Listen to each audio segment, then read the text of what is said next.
to our Board of Directors meeting, which is being held in public today. I'd like to say a special welcome to Stuart G, who's our Chief Transformation Officer. This is Stuart's first board meeting, and also to Adi Kadiri, who's our new Director of Governance, who's started with us this week. It's a delight to see you both here with us. I'd just like to go through apologies first, but also to note that this meeting is being live streamed. So welcome to the folk that are watching in, and thank you very much for doing so. And we'll also make the recording available on our website later on today. I'd also like to say a welcome to our Council of Governor members and our members of the public that are here with us today. You're really, really welcome as well. So let's do apologies for absence. So I've got apologies from Roger Hall, Tandy Matten-Verdanzo, Kath Byford and Julie Hull. I'm delighted that Kath Castleton is here as Director of Human Resources to attend on Julie's behalf and also now Kath's behalf. So thank you very much indeed for that, Catherine. Are there any other apologies, Nikki? In terms of other kind of opening remarks, I'm really delighted to congratulate Caroline Donovan, who is now our substantive Chief Executive.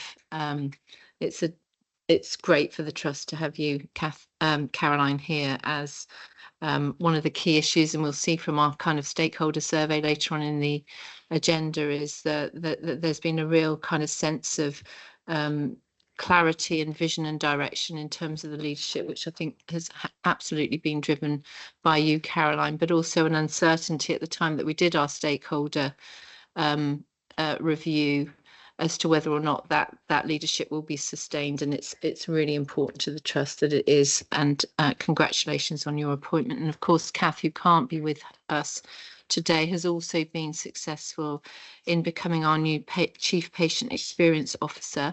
And also congratulations to Rebecca Driver, who is our substantive Director of Communications and Engagement. So as you can see, there's quite a lot of actually kind of embedding of real talent into our executive team right now, which is great. And then on a much sadder note, I just want to note for the record, and also to make absolute personal thanks from myself, but also on behalf of the board, to Adrian Matthews. It's been a period that Adrian's been our non-executive director. He started with the Trust in September 2017. We managed to persuade him to stay even longer than he should. And I want to give sincere thanks to Adrian for all that he's done, not just as Chair of Performance and Finance, but also the LinkNed across the East of England provider collaboratives. The work that he's done as a real visible NED in supporting the Council of Governors has been exemplary. You've brought all of your NHS and private sector experience to the role. You've even got up every other Tuesday morning at a terrible hour, which isn't in keeping with your body clock, Adrian. And not that you ever commented on that either, but you have just been an exemplary NED, and we will miss you enormously. So thank you very much. It's a full agenda today. We've got 2 service users joining us by video to talk about their experience in respect of the River Centre, which we're really looking forward to. There's a real focus today on clinical transformation, the work that we're doing to continue to drive improvement. But as we always say at our board meetings, we acknowledge that we've still got an awful lot further to go, but it's really important that we acknowledge the milestones that we're clocking up as we go through the improvement journey. So we're not expecting a fire alarm, but if there is, we will be guided through the emergency exits, which are that way. And we will be having a short break, which I think will cease the live stream for partway through the meeting. I've not been notified of any urgent business. Is there anything else by way of kind of opening notices, Rebecca, that I need to deal with? No. Okay, let's move on then to declarations of interest. Can I just check with the declarations that are printed on the agenda? Has anyone got any additional declarations? I've just got one myself. If we could just add that I'm an Associate Non-Executive Director for the Security Industry Authority. That commenced in January 2025. Thank you. Can we move to the minutes of the meeting of the 28th of November 2024? It seems a long time ago. First of all, has anyone got any corrections and factual accuracy to those minutes? Okay, can we take those as agreed, please?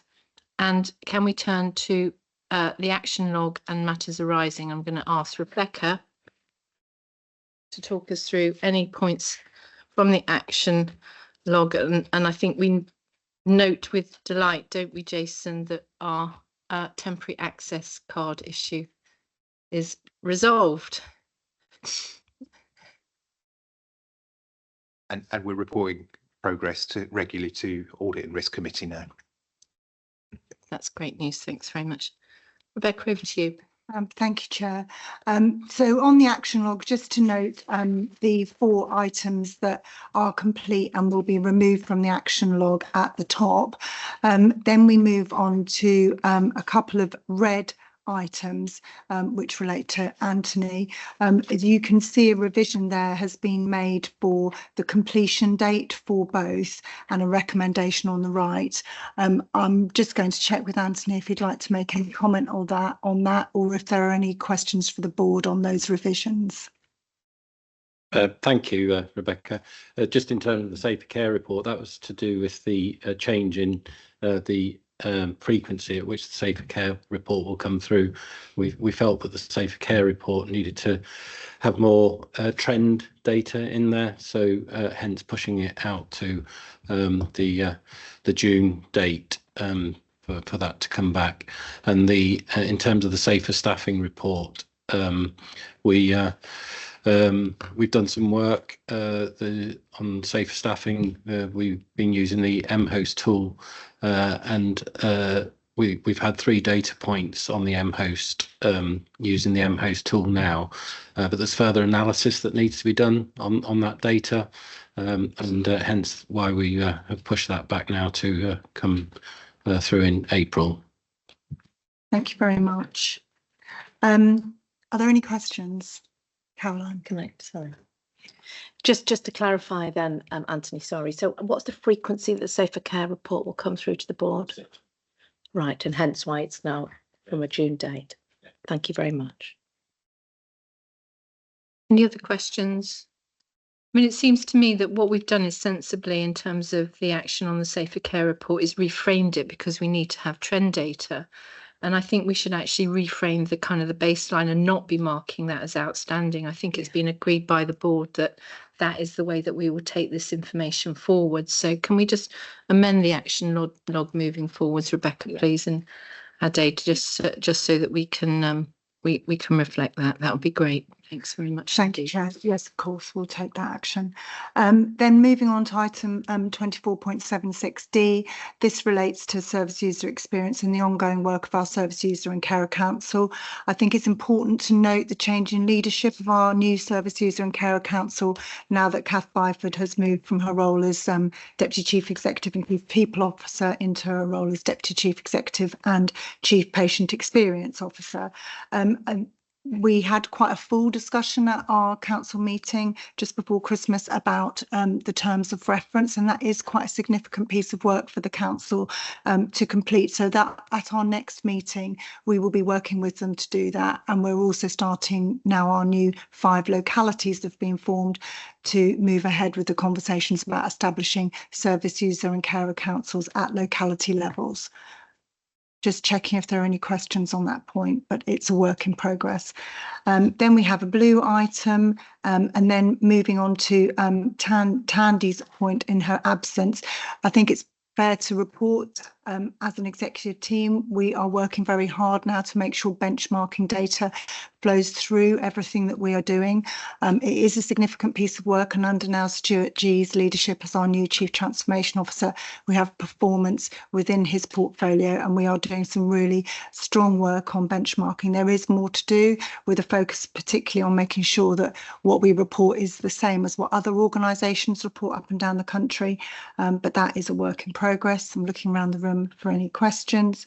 The next item is complete, and then on the Safer Staff which again is Anthony. It's a work in progress, 24.92C. Just checking if there's anything, Anthony, you'd like to add on that. No, just to say, I'm sorry, just to say, you may wonder why December 2025. There'll be a further review of our. I guess there's two elements to it. There's the work that we will be doing based on the MHOST findings that will inform what we feel are inpatient MDT multidisciplinary team. Just explaining both those acronyms, please. MHOST and MDT. Sorry, the MHOST is the mental health optimal staffing tool. It's an accredited tool that's used for assessing acuity on mental health inpatient wards.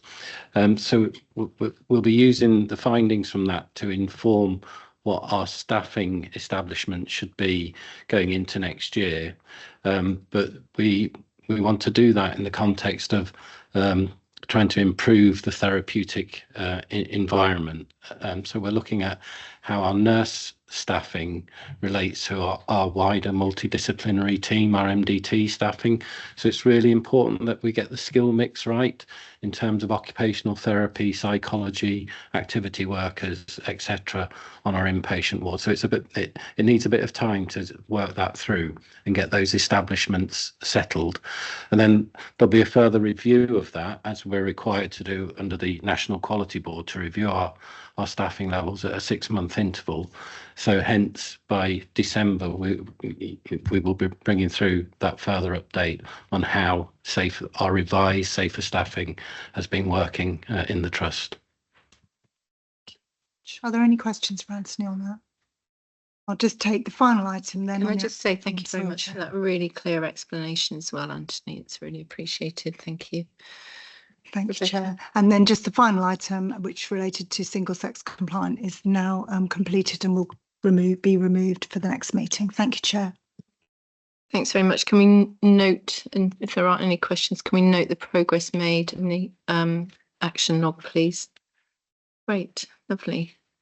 Let's move on to a really important part of our session meeting today, which is our service user experience. And in my chair's report, I've made reference rightly to the opening of our new state-of-the-art facility, the River Centre at Helston, and most of us here have been and visited, and some of us here have been exceptional in the involvement that we've had, not least Adrian, in making sure that this facility is now operational. It's a specialist facility for inpatient mental health care, and it really does place NSFT at the forefront of providing modern safe spaces to care for those that need to have a stay in an inpatient unit.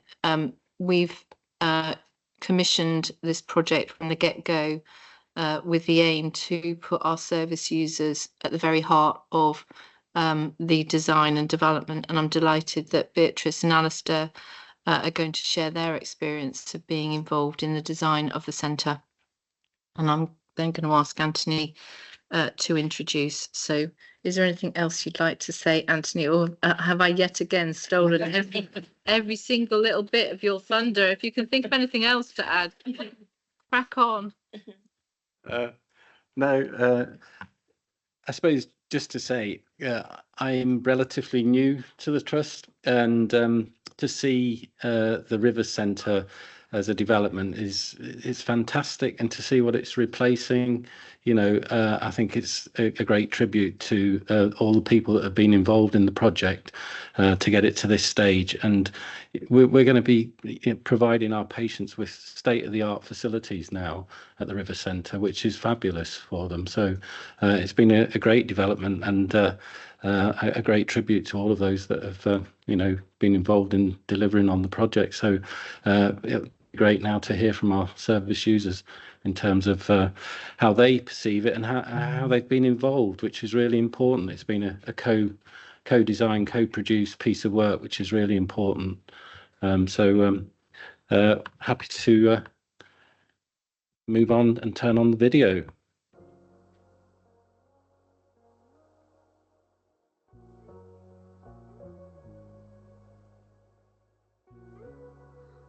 My name is Beatrice Bray. I'm a service user. I've been a member of the Comms and Engagement Group for the River Centre project for about 5 years. My role has involved taking part in regular online updating meetings on the progress of this building project. I've had a chance to hear firsthand from architects and such like. I've been able to ask questions and get answers. All this has given me a helicopter view of the design and construction process. I saw the site early on before any building work had begun, and last month I went on a tour of the completed buildings. I remember saying at the outset that I didn't want the building to feel like a grotty prison. I've been in various hospitals before, sometimes under sanction. I well recall the feeling of being trapped in oppressive buildings when deeply unwell. But it's one thing to say you want a better hospital environment. It's one thing to argue for the cash from MPs and the like. It's quite another to be involved in the design and build process. Actually setting foot in one of the finished wards felt grand. When I first volunteered, I wasn't sure that this project was going to get off the drawing board. I've been a governor for another mental health trust. I'm very used to hearing grand plans which never quite materialised, but this one has come to fruition. Us service users involved in the project, I am but one, didn't get everything we wanted. The money's been tight, but at least we've got a session of new wards, plus a gym and other accompanying buildings, a complex which should last decades. My thanks to all involved. To have a gym is great because you've got people being admitted to hospital, they've got mental health problems, but they can be physically fit and full of energy, and it's good to have the chance to work off a bit of steam. And last month I went to the tour of the completed buildings. I saw the wards, I saw the bedrooms, I saw the ensuite showers and toilets. That's a luxury I didn't have when I was in hospital. I think having service users involved is really great because we can add viewpoints which maybe the managers and the architects hadn't thought about. I was particularly asked about the heating and ventilation and so forth, because I don't know if you remember, it was very hot at one point. There was a heat wave and it was extremely oppressive. And I wanted to make sure that the buildings could be at a reasonable temperature for the wards. So I had quite a few conversations with staff about this and heard more than I bargained for about heating and ventilation. It's pretty amazing to hear that I've played a part in this project. The experience has been far more engaging, positive and rewarding than I could have imagined. The collective input from architects, clinical staff and service users has, through insight, determination and vision, created a genuinely safe, secure, calm, inviting setting for those requiring inpatient care. The facilities for all are an excellent leap forward, having taken many considerations on board. In particular, the courtyards, ensuite facilities and other comfort management areas are some of the challenges that I've faced before that have now been met and are vital to recovery.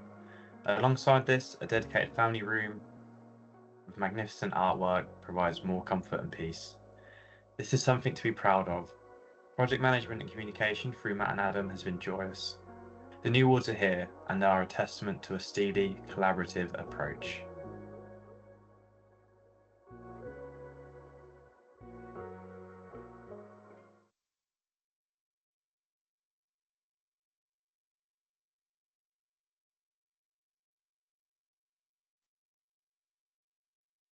So massive thank you to Beatrice and Alistair, and I've known Beatrice of old actually as chair of this trust, and you know, I think it's a slight understatement that she got her head around all the heating and ventilation. I think she could probably, you know, offer herself up as a consultant now in those areas as well. And it was lovely to meet with her in particular and a number of other service users when we had the sort of the informal opening where we all went round. Again, I was lucky enough to see the project before completion and now on completion, and it is truly marvellous, the design and the sense of nature coming into the facility, the sense of light and openness and space, and even though it sounds odd to say, almost freedom within that within the inpatient setting is, I think, really remarkable and amazing. Thank you to all of the service users who have been involved, of whom Alistair and Beatrice have been a really important part, and of course a thanks to all of the teams in NSFT who've made this happen. And it was really interesting on the informal opening to meet with the neighbours to the site. And we could have very easily got things horribly wrong with that huge construction site almost sort of backing onto a number of houses and so on. But the neighbours really wanted to talk to me about the lengths that our teams led by Matt had gone to involve them and engage them and keep them informed on all of the work that was happening. And I think they felt really thrilled to be invited and to see that the project on completion. So it has been an exemplary piece of work on all fronts. So I think we should be rightly really, really proud as a trust. I'll say a little bit more about on time and on budget in my chair's report, Adrian, because you would never ever forgive me in your last meeting if I didn't say that. But any thoughts, reflections, observations? How are we going to take the learning perhaps from our service engagement and user engagement in this project to actually inform future developments?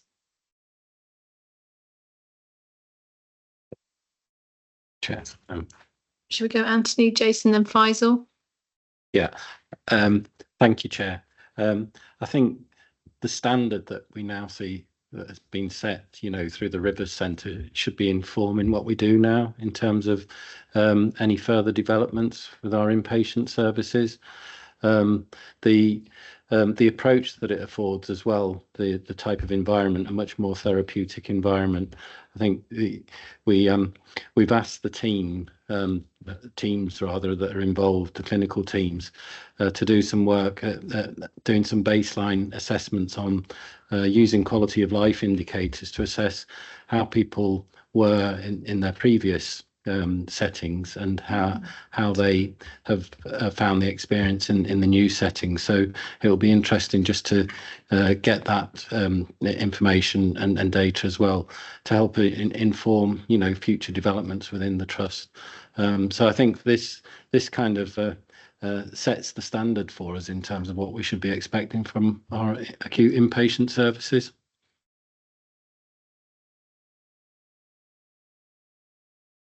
Thank you, Chair. As you can imagine, a £55 million build project doesn't go without hiccups. And so what we are doing is we are putting a formal post-implementation review process in place. So one that's hot debrief effectively. So we're looking at the way the process has worked, but also in 6 months or so time, a longer term, how the building settle down into its environment, how its service users that are resident there are interacting with it, and how we can take learnings from all of that process into future projects. Thanks, Jason. Your leadership on this has been exemplary. So thank you very much for that, Faisal. Yeah, it's really, really exciting. And I agree with what Anthony said. It really sets the standard. We need to be mindful that we have a lot of estate across our organisation, and they're in different stages. There's an inherent sort of inequality that we set up there by having really, really good estate and estate that we're trying to improve at the same time. And we need to think through that very, very carefully. What's even more exciting in terms of evaluation is that it's really important to rigorously evaluate the impact of the environment. And we're working with the Norwich University of Arts on a project. Our people participation leads and our R&D team are working in collaboration with the university to evaluate the impact of the environment as we go forward. And that's something that's going to take place over the next 6 to 9 months. Thanks so much, Faisal. That's great as well. I met some of the representatives from the college, and they're rightly very proud of their participation as well. And so thanks extended to them too. Tricia? Such a nice warm feeling watching that video. Really really nice feeling at the beginning of a board meeting. But we can see and feel the difference service users made to that. And I think it isn't just about physical developments, it's about our clinical transformation and all our improvement programmes that we need to have our service users at the heart of. And our Service User Council, once we get that really well established, should build on that input as well. Yeah, really well said, Tricia. Anyone else want to come in? Sorry, Rebecca. Thank you, Chair.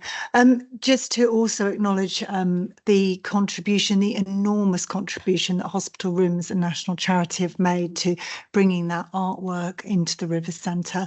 For those who are interested in art, the names that they've secured of artists who have their work on display in that therapeutic environment is really very impressive, including Turner Award-winning prize winners. So we're very grateful, and I think we should acknowledge that. We're working very closely with Hospital Rooms because this is the biggest project they've ever done nationally, and we're looking to some really exciting media opportunities which will involve our service users and others who've been involved, and the artists, to promote the development, because this is something that you just don't see in mental health services nationally. And we're also working towards a formal opening, hopefully in May, during Mental Health Awareness Week. So looking forward to reporting more progress on that with the board. Thank you. Yeah, thanks very much indeed, Rebecca. Anyone else want to come in? Stuart. Thanks, Chair. So just picking up on Tricia's point, really, just for assurance, a guarantee that the service users and carers, it's the involvement word for me that's really important. It's not about engagement or sort of consultation, it's actually involving service users and carers. It's so important. So picking up lessons and seeing such a good project like the River Centre, it's absolutely clear that we need to do that through our clinical transformation work, sitting shoulder to shoulder and designing services with service users, carers and families. So that's absolutely guaranteed within the clinical transformation programmes. Yeah, absolutely. Great. And I understand that Beatrice is watching in. So Beatrice, thank you so much for everything that you've done in terms of making this project happen and fly and be, you know, such a kind of building of beauty. I don't think it would have been so if we hadn't had yours and other service users engagement. So thank you very much indeed for that. I think we need to be bold in our ambition as a mental health trust. We know that we've been underinvested in for years. Yes, it's great that we've had this £55 million worth of investment, but we shouldn't stop there, should we? We should continue to raise our expectations that all of our mental health patients are treated in state-of-the-art facilities. So I think it'd be really useful at some point to come back to board in public to talk about where we might next want to focus in terms of another significant infrastructure programme and project to enable the best possible facilities for care and therapeutic treatment of our service users. And I understand the cash constraints that public services are under, but that doesn't mean that we haven't got a duty to those that will use our services now and in the future to improve our estate, because frankly, in many parts, we know it's utterly suboptimal still, and we need to continue to push that ambition. So let's note that that's something I think that will happen moving forwards, and say enormous thank you again to all of those that we've talked about today for the completion of this project. Great. This is I see that you've got your hand up. This is a board meeting that's held in public, but it's not a meeting where we take questions as we go. There's a time for service users and anyone else who's interested to ask questions at the end. So if you wouldn't mind. 54 million, 55 million. Yeah, thank you. Yeah, thanks very much. Well, if you can't hear, let me know, won't you? Thanks very much. Great. Lovely. Let's move on to the next agenda item, which is the Chair's report, which is before you, and I hope as read. But there are some things that I would like to pull out here. And most importantly, I would just like to express my deepest sympathy and condolences to the families of, sadly, 3 treasured members of Trust staff who have died very recently. I extend my condolences to their families. I also extend my condolences to the broader family, which is the NSFT staff who have worked with these wonderful people, often for a very long time. And I know that NSFT, in all of these tragic deaths, has made sure that we respond appropriately as we can to support families of those that have lost their lives, but also to make sure that the staff and the staff groups and the service users and patients that have been in contact with our treasured member of staff have been supported as well. So I'd like to thank everyone who has worked very hard to make sure that we put in place the support and care that we must. In my report, moving on, I think it's really important that we highlight each time the work of our non-executive directors. And there is a section within that report, as usual, which I often skim over and overlook, but at a time where I myself have been needed to be supported by my non-exec directors and my unitary board because of family illness, it brings home to me the enormous work that our non-executive directors do, not simply turning up to meetings like this, which of course is very important, but making sure there's real engagement between the non-executive directors and the service users that we provide, so that board to ward link is built on, reinforced and maintained. And all of our non-executive directors, as you will see, have been on visits, have been involved in infrastructure projects like the Rivers Centre, have made enormous commitments to engage effectively with our Council of Governors, which is tremendously important, have made sure that they're involved in induction of not just new staff, but also our new leaders programme, and are championing our network groups across NSFT. I think I would like to put on record my thanks, and I think the thanks of the board to the non-executive directors who work tirelessly and way beyond the appointed number of days per month that they're appointed to make sure that we as a non-executive team are connected properly with our trust. So can we please put that on record, Rebecca? Let's move on now to the issues around NSFT oversight and assurance, and Caroline's going to talk a little bit more about our position in that. This is effectively the special measures treatment that we've been subject to as a trust, as an underperforming trust for some time. And without stealing Caroline's thunder, there's some developments in that regard. But in order to move through the special measures process, we've been really well supported, both by NHS England, and I want to put on record my thanks to Dr. April Brown and her team and the NHS England Intensive Support Team who've been with us along our improvement journey. They've really invested in us, but also rightly challenged constructively us to continue to improve, as have all of the members of the NHS Oversight and Assurance Group, which last met on the 13th of December. It was its final meeting, and that's been a meeting of stakeholders, region, all of the people that have a kind of interest in NSFT, including the ICB boards and staff. And again, they've constructively challenged us and held our feet to the fire, rightly so. So please record thanks to them. I've mentioned in my report the MPs meeting. It's really important that as a mental health trust, we continue to have dialogue, both on a one-to-one basis with our MPs across Norfolk and Suffolk, but also collectively.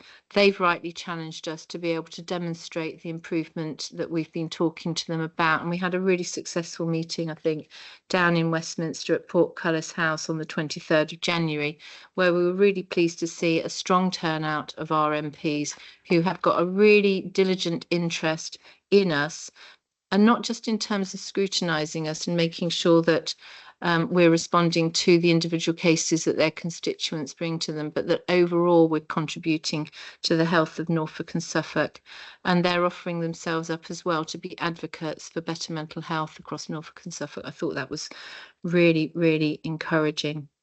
On the Rivers Centre, we've heard a lot about it, but I think it's really important for the record to say that this 55 million project has come in on time and on budget. Oh, and by the way, there was a global pandemic and a global economic shock, and I suspect that there's very few infrastructures that have been designed, developed and delivered during that period in the way that the Rivers Centre has achieved. And I think we should celebrate and congratulate all involved there. And last but not least, to finish on a much more upbeat message than sometimes I'm able to as a chair, but one of my delights as a chair is going out and visiting our service users and staff. And I had the absolute privilege of attending the Walker Close, which is the learning disability and autism team. They're experts by experience at their annual planning day in Kesgrave, and also to present them with their highly commended NSFT 2024 Safer, Kinder, Better awards with individual name certificates to each. But as part of their planning day, as service users and experts by experience, they're talking about all of the different things that they can do to make sure not just they as individual recipients of our services can have an improved service, but also what they can do to support others that are coming into our services to receive exemplary services. So I'd just like to place on record my thanks to Catherine Barrow, who is the matron in charge, and all of the fantastic service users I met that day, and congratulations to them for all of their hard work. So that's my chair's report. Took a little bit more time than usual, but I think it's really important we talk about things that are going well as things that aren't going quite so well. And I'm really happy to open up to questions. Thank you. Shall we note my report? And without further ado, let's move on to Caroline, the Chief Executive's report. Thank you very much, Chair. Again, I'll take my chair as I'll take my report as read. But maybe just pull out some key areas that I think it might be helpful. So as my first report of the new year for 2025, I've taken the opportunity to just summarise the achievements of 2024. We set out in the spring of 2024 a very new improvement plan and a new strategy, and I've set out really in those only about eight months, the achievements across the organisation. And within my report, of course, we'll talk about it later on in the agenda, but a summary level, you can see in terms of the national performance targets, how well the Trust are doing now against the vast majority of the targets. And certainly we are, not they, we are at or above England average in all of the performance targets. Now, whilst that's certainly a moment to celebrate and it's significant progress, there's still very much to do. I guess that it's important to note that across England, there is a challenge in meeting the national performance targets. So whilst we are above England average, we're still not meeting the performance targets that we would want for our service users and carers. And of course, performance targets only tell us one snapshot of the experience of people, but they're important, and particularly important in terms of being able to access services, and an area that we've made really good progress during 2024 in reducing waiting lists across both our children's, adults and older adult services, but still very, very much more to do. But you can see under each of our strategic priorities and our 12 improvement programmes, we have made progress, and that is important to talk about. I'll be talking later on in the agenda a bit more detail about that and the plans for 25-26. There's clearly we have a new government, and with a new government has come a new focus on a plan for the NHS and a much smaller number of targets for the NHS. Again, we'll be talking about that later on in the agenda.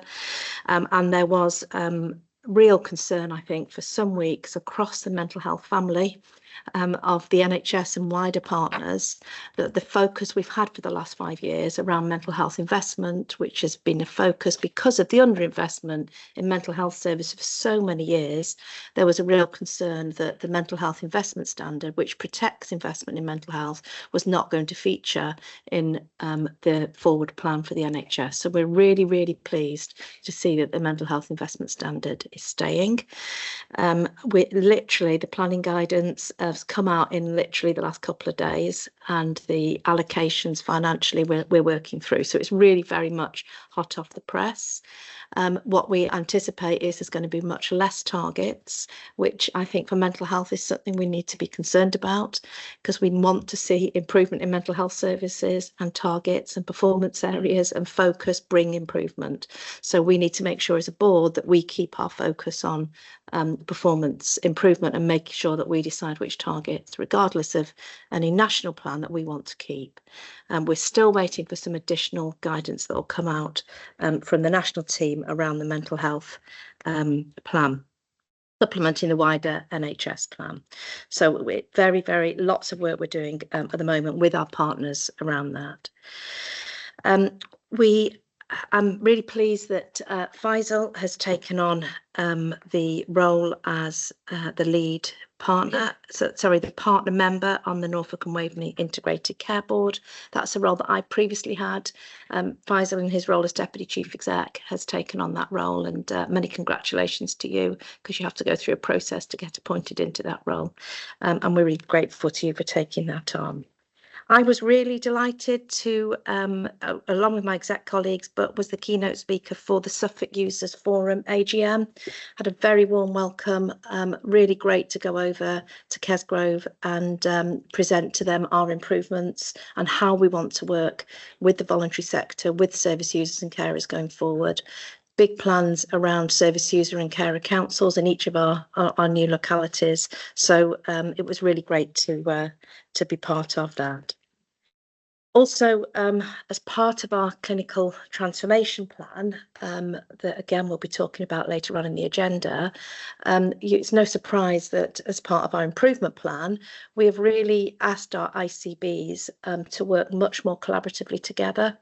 Whilst the Trust merged well over a decade ago, to a great extent, the Trust have historically run the organisation on a Norfolk and Suffolk basis, and with lots of partners being Norfolk and Suffolk basis, ICBs, constabularies, county councils, and the Trust has been pulled into two different county perspectives, and that's been a real challenge for us in terms of designing consistent clinical pathways of people. So we have a whole load of disparate models of clinical provision. For an example, in our memory assessment services, we have 5 different models. So we obviously, as we start to do our redesign work, and Stuart will talk later about the priorities around that, we are wanting to develop one model that will obviously help our clinicians, but also service users, carers, voluntary sector, primary care to work alongside us, so that we're all clear about who plays what role along those pathways, how people get into services, what expectations are. And I'm really pleased that a couple of weeks ago we had a really helpful workshop with the executive teams of the 2 ICBs. First time that the 2 ICBs and the Trust executives have come together, and it was really very helpful, and we agreed a principle of collaborative working together. We agreed the principle of having a further meeting with some of our non-executives as well, so we really start to embed these principles into all of our respective strategies and cultures, but also the principle of us moving towards one contract. We want to work on that contract really carefully, so it's not just a mechanistic transactional contract. The whole purpose of moving to one contract is it sets out a different way of us behaving together and a different way of us collaborating together. So that's really good progress, a lot more progress I think to come, but I think we were all collectively really pleased. And of course a big part of our transformation journey is making sure that we work more effectively with our partners, and we know that one of the challenges we've had historically is working particularly with primary care. across both Norfolk and Suffolk.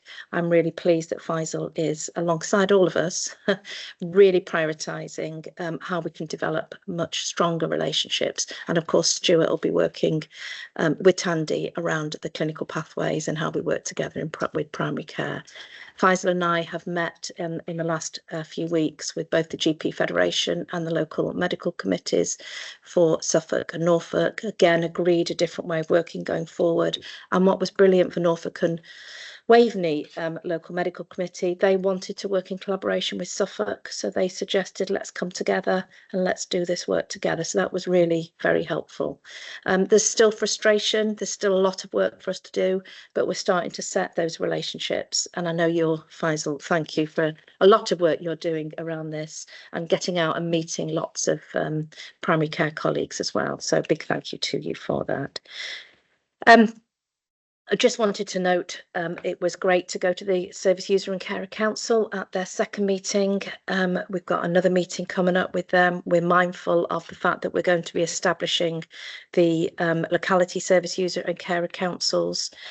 We're just looking to identify a partner to work alongside us so that we can mature in our skills around how we work alongside service users and carers and really move to, as Stuart was talking about earlier on, an ethos of working in a co-production way. And whilst there is some really good examples of co-production, there's also a lot of examples where we're not really co-producing, we're consulting or engaging, and we might be doing some co-design, but actually really co-producing is an area of maturity for us. So we've identified that we need a partner to work with us, and that will help us as we develop our locality councils as well. Leadership restructure, there's so much progress that's been made with the restructure. We have gone live in 2025 with our new structure. We now have our locality directors, just one final substantive appointment to make, which is imminent, but we have somebody in an interim, so we have 15 locality directors.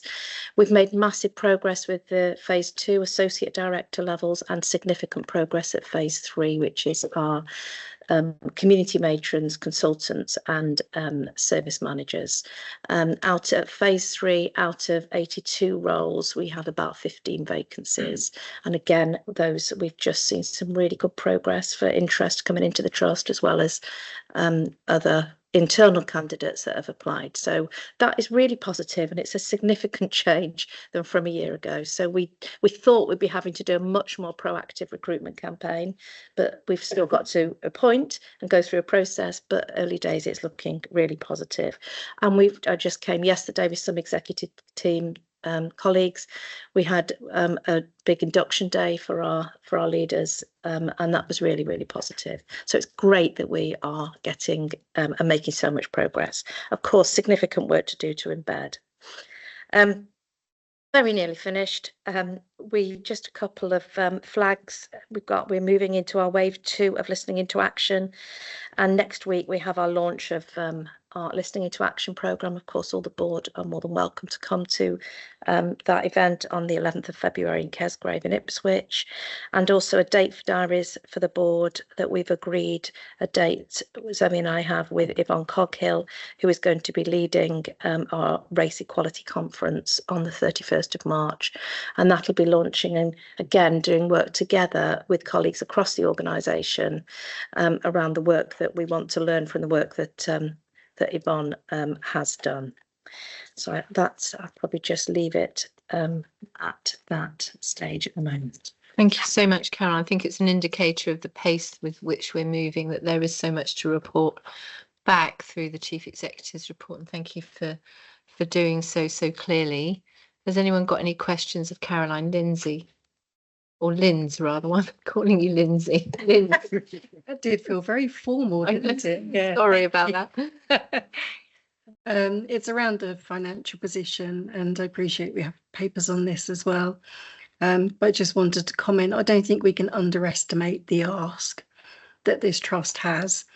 And those of us who've been around the room for a lot longer will remember how long that we've bounced from requires improvement to inadequate. And the amount of work that's gone on by all of our staff and the service users who have been involved within that is phenomenal.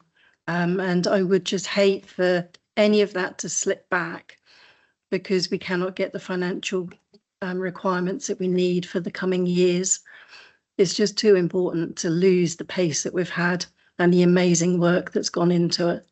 So please do be bold in the ask. And I think the board has to support that. Yeah, no, that's really helpful, Lindsay. And I was planning that we would discuss that some more later on in the agenda. But as you can imagine, it's of the highest priority for us as an executive team. As I know it is as a board, but it would be good to discuss that some more later on if possible. Yeah, I think it's fair to say we're not going to achieve our objectives of improving health and care and culture if we're strapped for cash in the way that is potentially anticipated. But let's take that in detail at that part of the improving value part of the agenda, if we may. But I've got David and MC to come in. David. Thanks, Caroline. I think it's great that you've stood back a bit and reflected the achievements of 2024. And I think when you're in fast-paced change, which we are, and there is a lot of transformation still to do going forward, I think it's important to record, I think, that often when you do a lot of internal change, your eye gets taken off the performance ball. But the fact of the matter is we have made improvements in some areas as well. So I don't think we can underestimate the actual work that's actually gone on, and the potential turmoil and turnaround in the trust as staff are beginning to come to terms with the new ask. So I think we should thank the staff for actually sticking with it and making service improvements, because they're making service improvements at the operational patient level, but also to Caroline's leadership and in bringing together around the table now. As a non-exec, I've got a lot more confidence that we've got a stable and highly experienced exec group who've got a lot of experience elsewhere, which is fundamental, I think, to actually challenge some of the variation that we've had in standards and practice across the piece, but bring in best practice from elsewhere. And I had a sort of at the leadership event yesterday, my take from the sort of 100 or so leaders that were there was that yes, there's a lot of transitional stuff they're going through, duplication and change from meetings and the old meetings to the new meetings. But I got a real sense that they're up for this change. And that's brilliant, because a lot of our leaders are long-time servers, have been with the organisation a long time. So they've been through a lot of change now, and a lot of difficult times, but we're on the up. So I think it's important, I think, to sort of recognise that there's always a lot to do, but this has been a massive year of change in the organisation where service improvements have been made. Thanks, David. It's really important to acknowledge that. So well said. Thank you. MC. Thank you. Caroline, it might be too early to ask this question, so it might end up being an action, and apologies for putting you slightly on the spot, but we saw the announcement of Suffolk being accepted on the devolution priority programme. As a new NED, I'm probably a little unclear on what opportunities and potential risks that might pose to us as a trust, and wondered if you had a bit more info on it, if not for now, perhaps for later. So thank you. And obviously that's literally hot off the press, isn't it?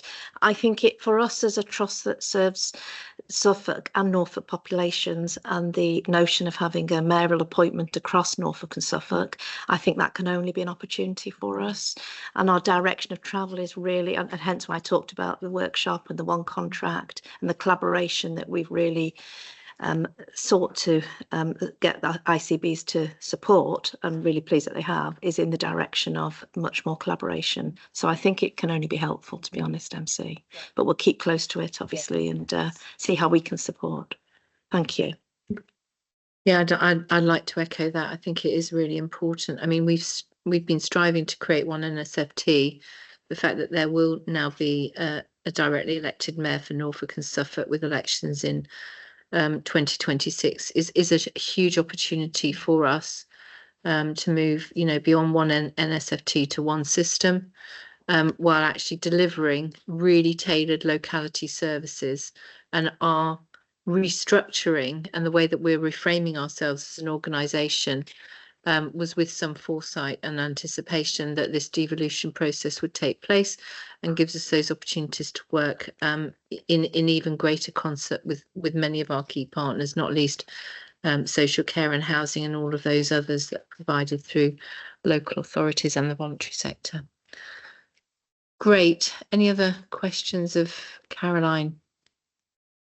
No, let's then note that report and move on now to the improving health section on our agenda. And just with an eye to time, we've got until 11:30 and a number of agenda items in this area. And the first of which is a discussion around our board assurance framework, including principal risks. I'm going to ask Rebecca to talk us through that report and guide us through any matters that you'd like us to comment on or make decisions on. Rebecca, over to you.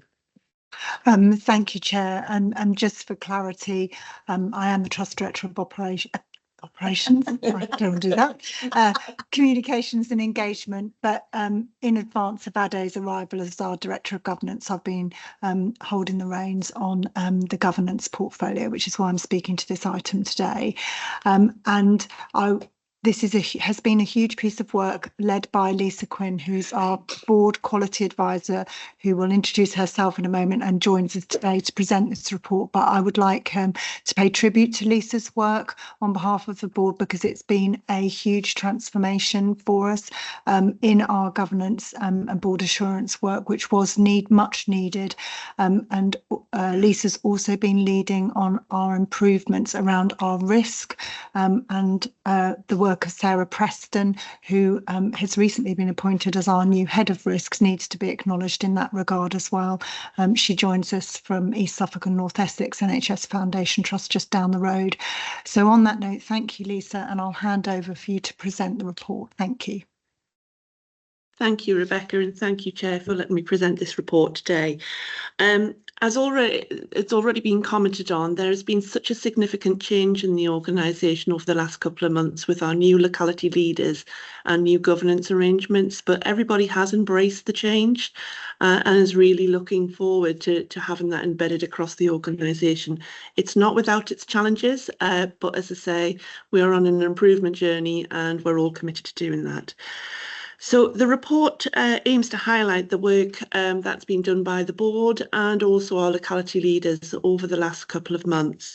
As we've mentioned, we have a new governance arrangements and new leadership model in place. And we also now have a head of risk, which is a new post for the organisation as well. So really good that we are investing in our risk approach across the organisation and starting to work towards an improved position about how we manage and escalate risk through. In terms of risk management policy, we had a revised risk management policy received by the Audit Committee on the 16th of January. That was approved by the Audit Committee with a number of changes which I've noted in section 3. In terms of the board assurance framework, we have a new board assurance framework which encapsulates the risks that we've previously had across the organisation over the last year, but a review following the implementation of the strategy, which has developed some new principal risks. We've included within the document a mapping document that shows that transition between old and new. In terms of operational risks, those have all been aligned to our new locality leader structure and also to our new governance arrangements across the organisation as well. In December, our board reviewed the risk appetite, and the risk appetite statement is here for approval today, Chair, in Appendix C of the report, following the further discussion through the Audit and Risk Committee and through the committees of the board that took place through January. So I'm happy to take any questions or comments on the report and its various appendices, but ask the board to approve Appendix C, which is the risk appetite statement. All right. I was listening intently to every word of I'm sure you were. Yeah, no, thanks very much indeed. I was just saying, I think the BAF risks mapping and transition plan is enormously helpful in terms of clarity and transparency in terms of where we're going. I was also asking a very naive question, which I should know the answer to, just to kick this off. And I'm going to be asking for questions and comments from board members. I'm just wondering why we can't simply renumber our risks, as we now start at 1.2 rather than going in at number 1. But hold that thought, and maybe you can come back. Maybe you'll be as equally baffled by my question as Caroline was. Maybe someone can answer my question, though, if not here, later. But look, this is a really important point for the trust, isn't it? You know, our risks are things that we must focus on and make sure that we've got grip and control over, and that we're mitigating in an appropriate way. They're the highest risk to the organisation, but in fact, what they are is they're the highest risk to us failing to provide great service to our service users at the end of the day. And I'd like to say an enormous thank you to Linz and the Audit and Risk Committee for doing a real close scrutiny of this new process, as well as to Lisa and team for the changes. Thoughts, comments and observations. Acutely aware that this has been intensely scrutinised through all of our committees. Linz, over to you. Thank you. I also want to put on record my thank you to Lisa and Sarah. This has been an incredible piece of work and a long time coming, and I'm really pleased that it's here today. So we've nibbled around the edges of risk at NSFT for some time. So I am truly delighted at the time that we managed to spend audit and risk on this at the last committee. In particular, I'm really pleased that we don't just have a how do we raise a risk, which I think we've had before, but this is about risk management and risk management throughout the entire organisation. And one of the things I was really pleased about at Audit and Risk, I don't want to talk on behalf of all my colleagues that were at Audit and Risk, but personally, I was really pleased with how we spoke around how that will get embedded throughout the organisation so that we can change the risk culture and measure that at a future date. So again, thank you to Lisa and Sarah, and really pleased that it's on the agenda today. Yeah, excellent. Thank you, Linz. MC and then David.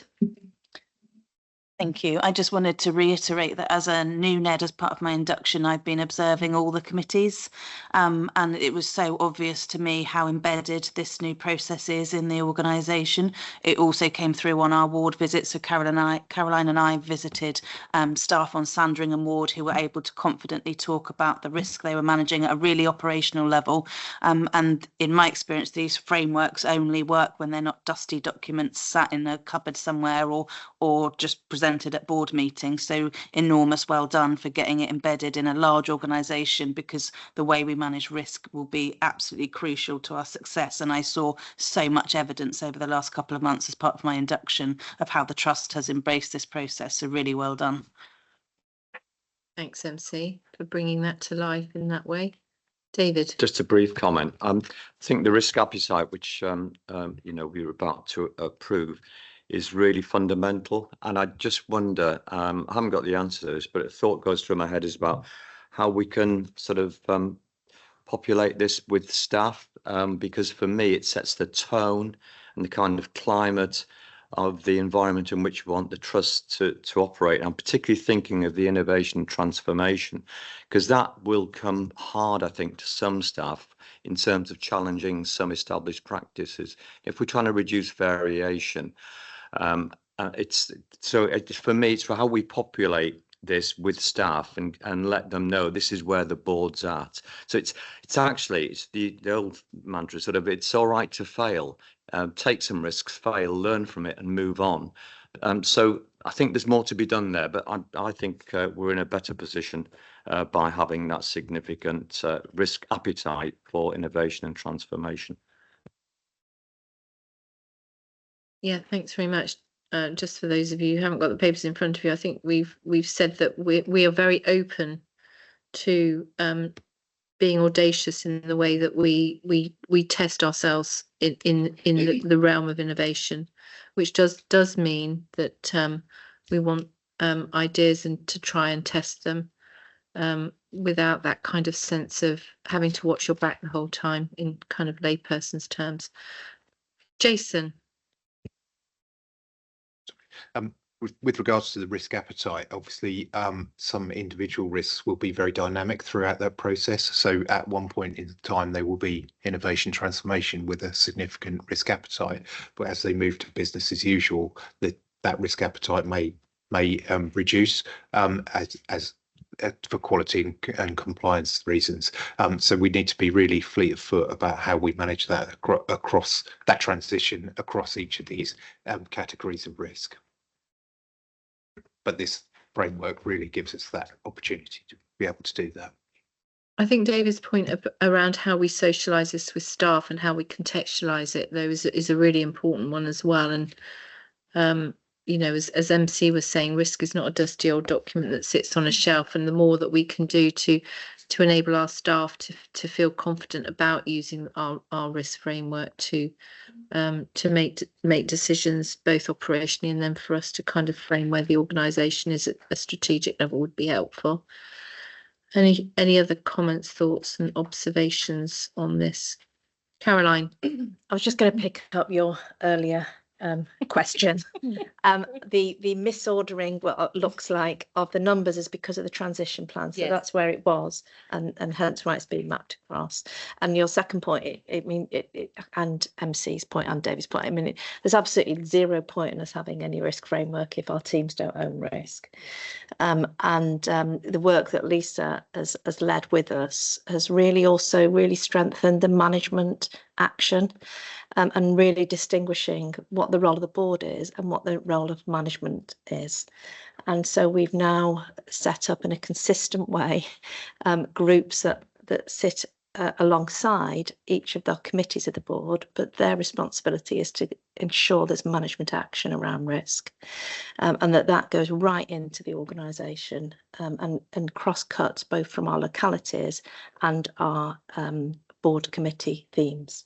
So if it's people and culture, finance and performance, quality, for example, there's a lot more work to do, but we've made significant progress. But, you know, this will take a couple of years to really embed. And it's really, really important that as leaders, we give really great leadership to this. It'll only be as effective as the attention that we pay to it. But a massive thank you to Lisa and Sarah for the work that you've done, and Lynn's and the audit committee. Lovely, thank you. Thanks, Caroline. Faisal.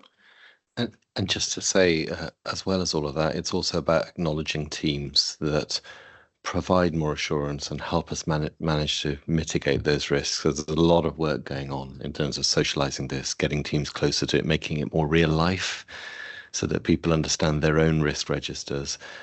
But then the other side of it is acknowledging and recognizing when people do turn the dial on this, and we're beginning to do that more.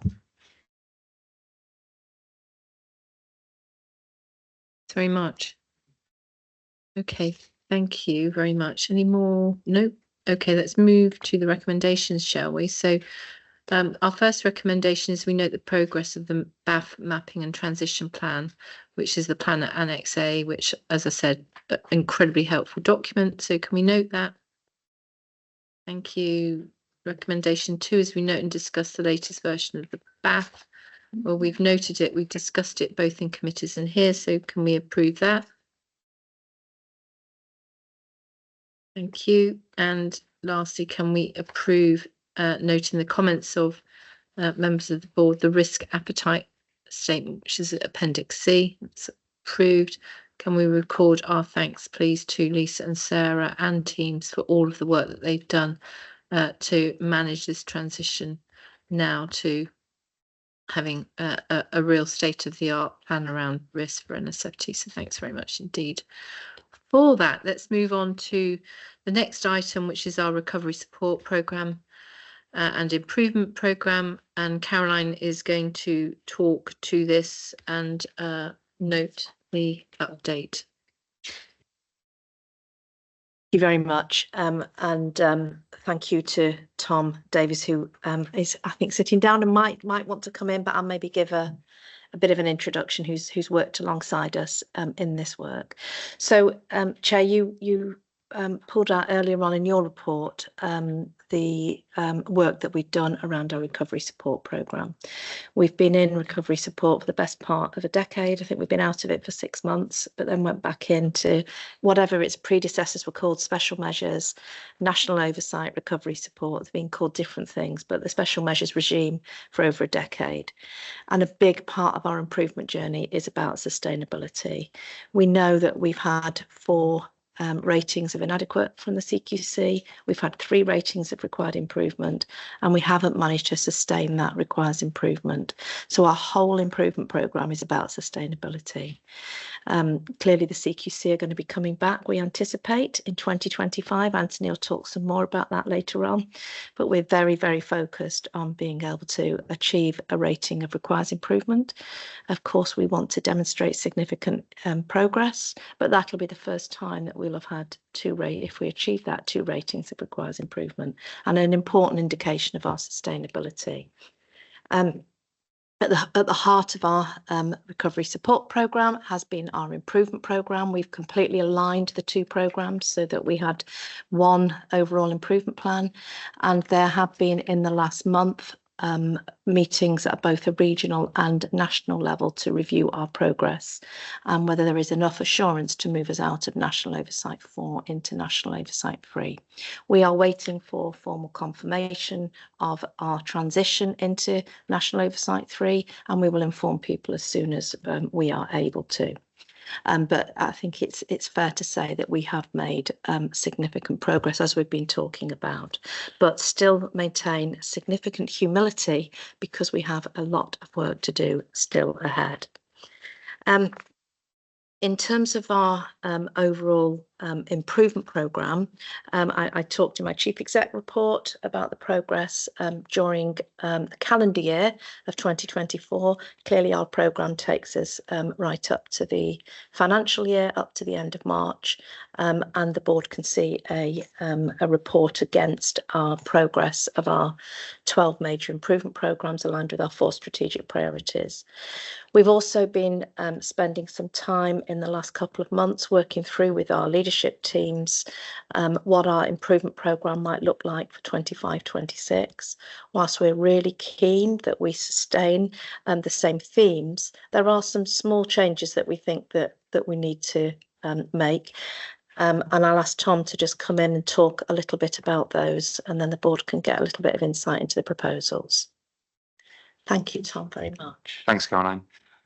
So in terms of the changes to the programme, I think the programme for 25-26 is an evolution of what we've had in 24-25. I think we identified from the outset that some of this would be long-term change that we were delivering as our core priority areas. So I'll just call out, I think, the 3 or 4 major changes. I think the first one is that obviously this year was about establishing a long-term strategy, but a trust, a 5-year strategy and enabling strategies.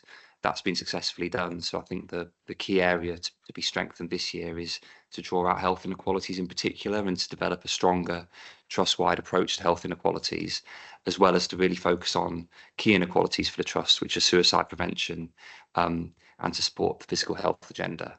So health inequalities has been developed as a new programme for the upcoming year.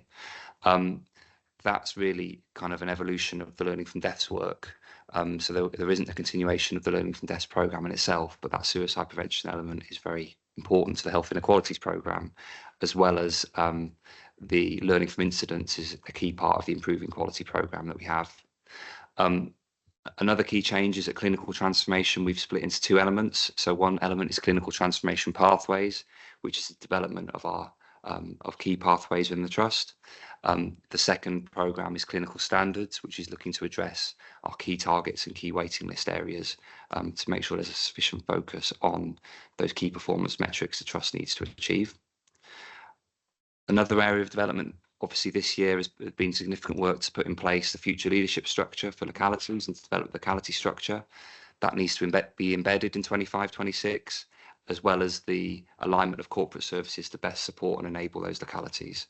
So our locality programme will be expanded to include a look at corporate services to make sure they're fit for purpose and most effectively supporting localities.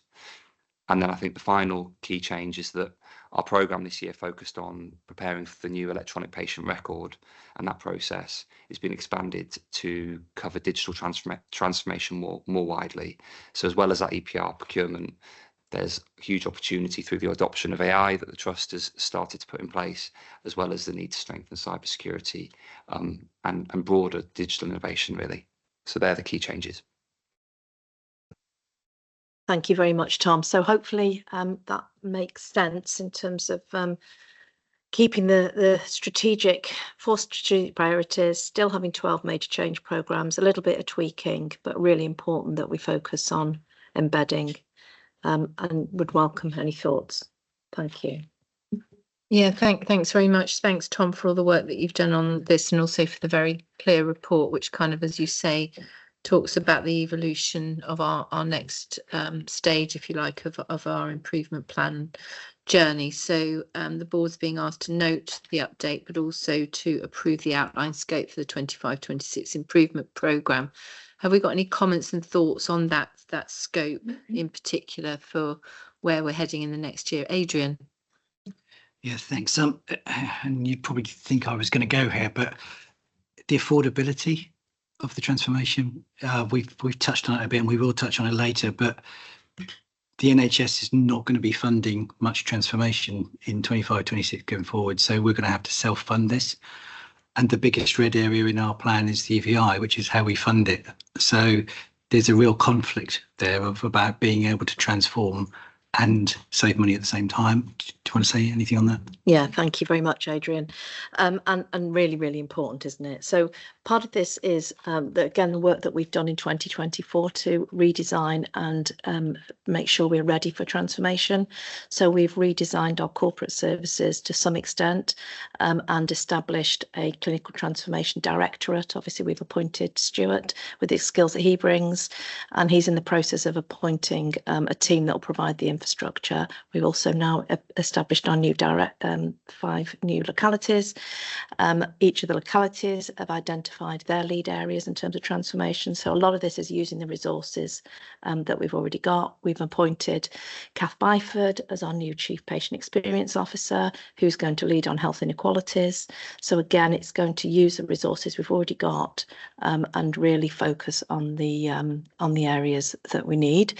That doesn't mean that we won't be working alongside commissioners, because of course when we start to redesign, we know that what we need to think about is from a system perspective, how do we use all the resources collectively? So when we're redesigning pathways with our commissioners and our partners, we need to look at what resources we're spending in local authorities, primary care, voluntary sector and NSFT, and indeed other NHS providers, and then use that resource collectively together in the best possible way. Thank you. I mean, in summary, Adrian, we have to, don't we, set our planned milestones for improvement, but I think it's incumbent on us as a board to be really clear where money becomes the issue and is thwarting us in those objectives and ambitions, then we have to be saying so, and we have to be looking at alternative means of ensuring that we can pursue those priorities or alternative funding. So I think we just need to have an eye to that at all of our board meetings, as of course you do through your committees as well. Any other thoughts or observations? No, it's very clear agenda item. Then can I ask the board to approve the recommendations? That's approved. Thank you very much indeed. Let's now move on to the next agenda item, which is the Integrated Quality and Performance Report. And I'm going to ask Stuart to introduce this, noting, of course, that this has been scrutinised through our last round of board committee. Stuart, over to you. Yeah, thanks, Chair. I will just pick out some key points from it and take it as read. This is the first time we've used this particular type of report to the board, and I think just credit to Karthik and the team in the performance team for pulling this together. They've done a lot of work. I've looked at previous reports and it's a mass improvement in terms of where we were to where we are now, so big thanks to them. And we've used the 3 year categories, so if people realise there's also a similar report that just provides a bit of a summary on that. So 3 categories. One is alert, so what things we really need to have our eyes on and really focus on, and then advised in terms of which particular areas have we got underperformance or we're going in the wrong direction, things we need to be keeping an eye on as well, and then assure the areas within the organisation that are going pretty well and performing well as. And then the report's built on making data count, which is a national sort of programme within NHS trusts, and most trusts have now adopted that. It's sort of really industry standard now in the NHS of how we manage performance across organisations. We've included as much benchmarking as we can, so that's a new addition as well. And the data in the pack is November's data, so just because the board report should have been in January, and obviously we're in February now, so just to make a point on that. I'll pick out a couple of key performance areas just to make people aware of. So one that jumps out is out of area placements. Do need a conversation about out of area and out of trust placements, because we do put up patients out of trust, albeit they are still in the Norfolk Suffolk area. They're in out of trust placements in private provider organisations. So we'll make that clear in the report moving forward. There was 32 in November. That has gone down significantly. I think we were sitting on 22 today when I had a look at it. So we have improved on that, but there's still a lot of work to do. The work on the River Centre and expanding capacity in the River Centre supports that additional capacity that we'll have in the organisation to bring some numbers down. We've held a girth workshop, which is getting the right first time. Ian Davison came down to the trust in support of the organisation to understand more about how we can sort of improve flow across the trust. All the senior leaders in the organisation were at that workshop. We have got a perfect week planned for the 10th of February, where we'll look at everything, the way that it should work and operate through a perfect week, and see if we can get some inroads to getting people discharged from wards and only admitting the people who should be brought into our beds, and making sure that we're doing everything the way it should be done. And then we've got an independent consultant who's down in the trust at the moment, really focusing on beds, visiting each individual ward and talking through each individual person's journey, how they came onto the ward, how long have they been in the ward, what's the plan for them, and then actually working out how proactive we are being as an organisation to look at things like discharge, delayed discharges of care, and medically optimised, and are we proactive enough to engage with social care to support discharge. So we're really trying to improve flow across our waiting patient unit, so hopefully that sees an improvement. NDD weights is another one I'll pick out. It's a countrywide issue, but we have made some inroads into speaking to our ICBs. We're also utilising some external capacity to try and help with some screening and assessments to try and get people the help that they need. But it is a challenge and remains a challenge. So we are engaging with partners. We've got 2 position papers, one drafted and one due to be drafted coming to execs, just to talk about our sort of plan moving forward for those particular pathways in ASD and ADHD. And then crisis referrals, same with Info Hours, is particularly concerning, 44% compliance at the moment. And it is being highlighted by NHSE as a key target for 25-26, so it's something we're going to have to focus on. Helpfully, we do have a programme of work designed to support some of the improvements that need to happen in that particular pathway. We also have a 111 crisis incident management group that's set up now to look at the here and now and how we can get it to a much better place really quickly while we do the longer term transformation work in that particular pathway. And we are having a weekly focus on performance in BDG on that particular pathway as well. And then we've also got the longer transformation work looking at that particular area. If I can bring our attention to some of the Assure elements, token therapies, and Caroline already mentioned, you know, the fact that we are really quite high performing in a lot of areas in the organisation, really helpful and really surprising coming to the organisation, to be honest with you, and seeing how well we were performing, absolutely. And then, you know, people with first episode of psychosis, another area of good performance within the organisation, which is so important. We're exceeding the target of 60% and sitting at 80% in November. And then token therapy, 6 weeks wait and 18-week wait, really well performing there as well. So those are the things I'll pick out for Assure. Just For additional information and assurance, we've just set off within the locality groups the quality performance group meetings. So where we sit down as an exec team with the triumvirates from each of the groups and talk at a detailed level about their performance, their risks, their challenges, and what plans they've got in place to try and support improve performance across the locality groups. The report's a work in progress, I would say, so I am looking for some feedback on it and how we can improve it even more and get it right. So please, any feedback, if just send any messages to me, that would be really helpful, because we are trying to strengthen it. And then we're also looking at the planning guidance, which has just come out now, and saying now we have to change any report or any sort of targets around the new planning guidance that's out. I know there's a piece further in the agenda for finance, Chair, but I just thought I'd pass on to Catherine in case there was anything around people and culture. Lovely. Thank you very much for that clear introduction as well, Stuart. Catherine. Thank you. I suppose for me, there's 3 areas I'd want to pick up in terms of vacancy levels. That it's the lowest it's been for the last 5 years, and we've seen a net increase of nurses of 123 over the last 12 months. And we've had 35 newly qualified nurses starting in January and February. We still continue to see a reduction in turnover, particularly in those with less than 2 years service, and retention still remains a focus for us. And the other thing I would like to pick up is mandatory training and the progress we've made in respect of mandatory training. Yeah, well said, Catherine, and welcome back. It's lovely to have you here.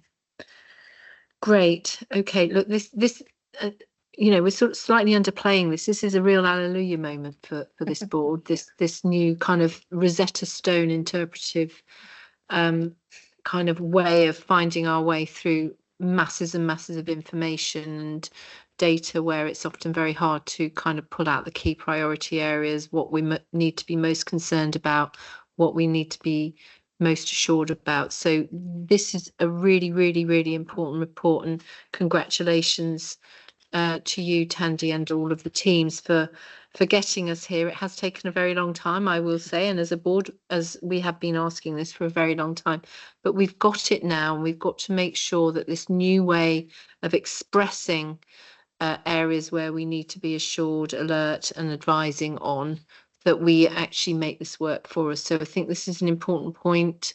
I'm conscious of time, but I think if colleagues have got thoughts and comments on how we make this work for us, as well as substantive points that are raised through the integrated quality report today, then let's have that discussion. But Tricia. Just to reinforce what you said, I like the 3 A's. It takes committees and the board to where we need to look and find out what we're actually looking at. I've got one slight anxiety around some of the charts on assurance. I think there might be a bit of masking going on, and I can give an example of that. Appraisals, I think we've got a 94% completion or success rate.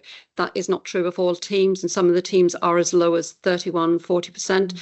So I think we need to keep our mind's eye, and I'd want some further assurance that that team level is also at a reasonable level. Does that make sense?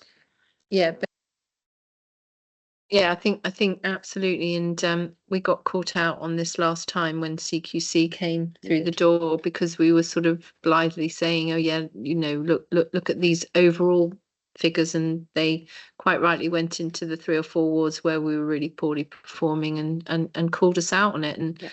And that's important for us in terms of the way we respond to CQC, but most importantly, it's important for our staff to make sure that we understand why in those wards they're not being able to access their mandatory training. So how do we propose, I'm going to come back to Stuart and then I'm going to take questions in order. How do we propose to address that? You know, you've given us what we've asked for, and now we're complaining that we haven't got enough detail. So I understand the irony of that, but how do we actually get that kind of insight?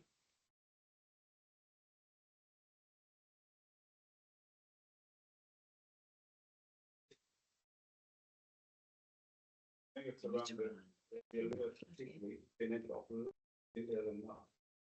and then any other areas about key metrics, I think we probably need to try and drill down a little bit and just pop some more data, like areas of concern, you know, areas that are not taken up. The improvement ones, for example, just I'll look into that and get some more data on you. I think what we'd like to get to, Stuart, at some point is a situation where the figures on the face of it look okay, but we can guarantee that the executive are bringing to board those areas where those figures may just be slightly misleading. So let's just think about how we can do that. So we can do that scrutiny, and I appreciate most of that in-depth scrutiny will be done through board committees. So right, let's. I've been terrible at chairing this because loads of people put their hands up and I've completely forgotten the order. So I think, Caroline, did you want to come straight in on the back of that?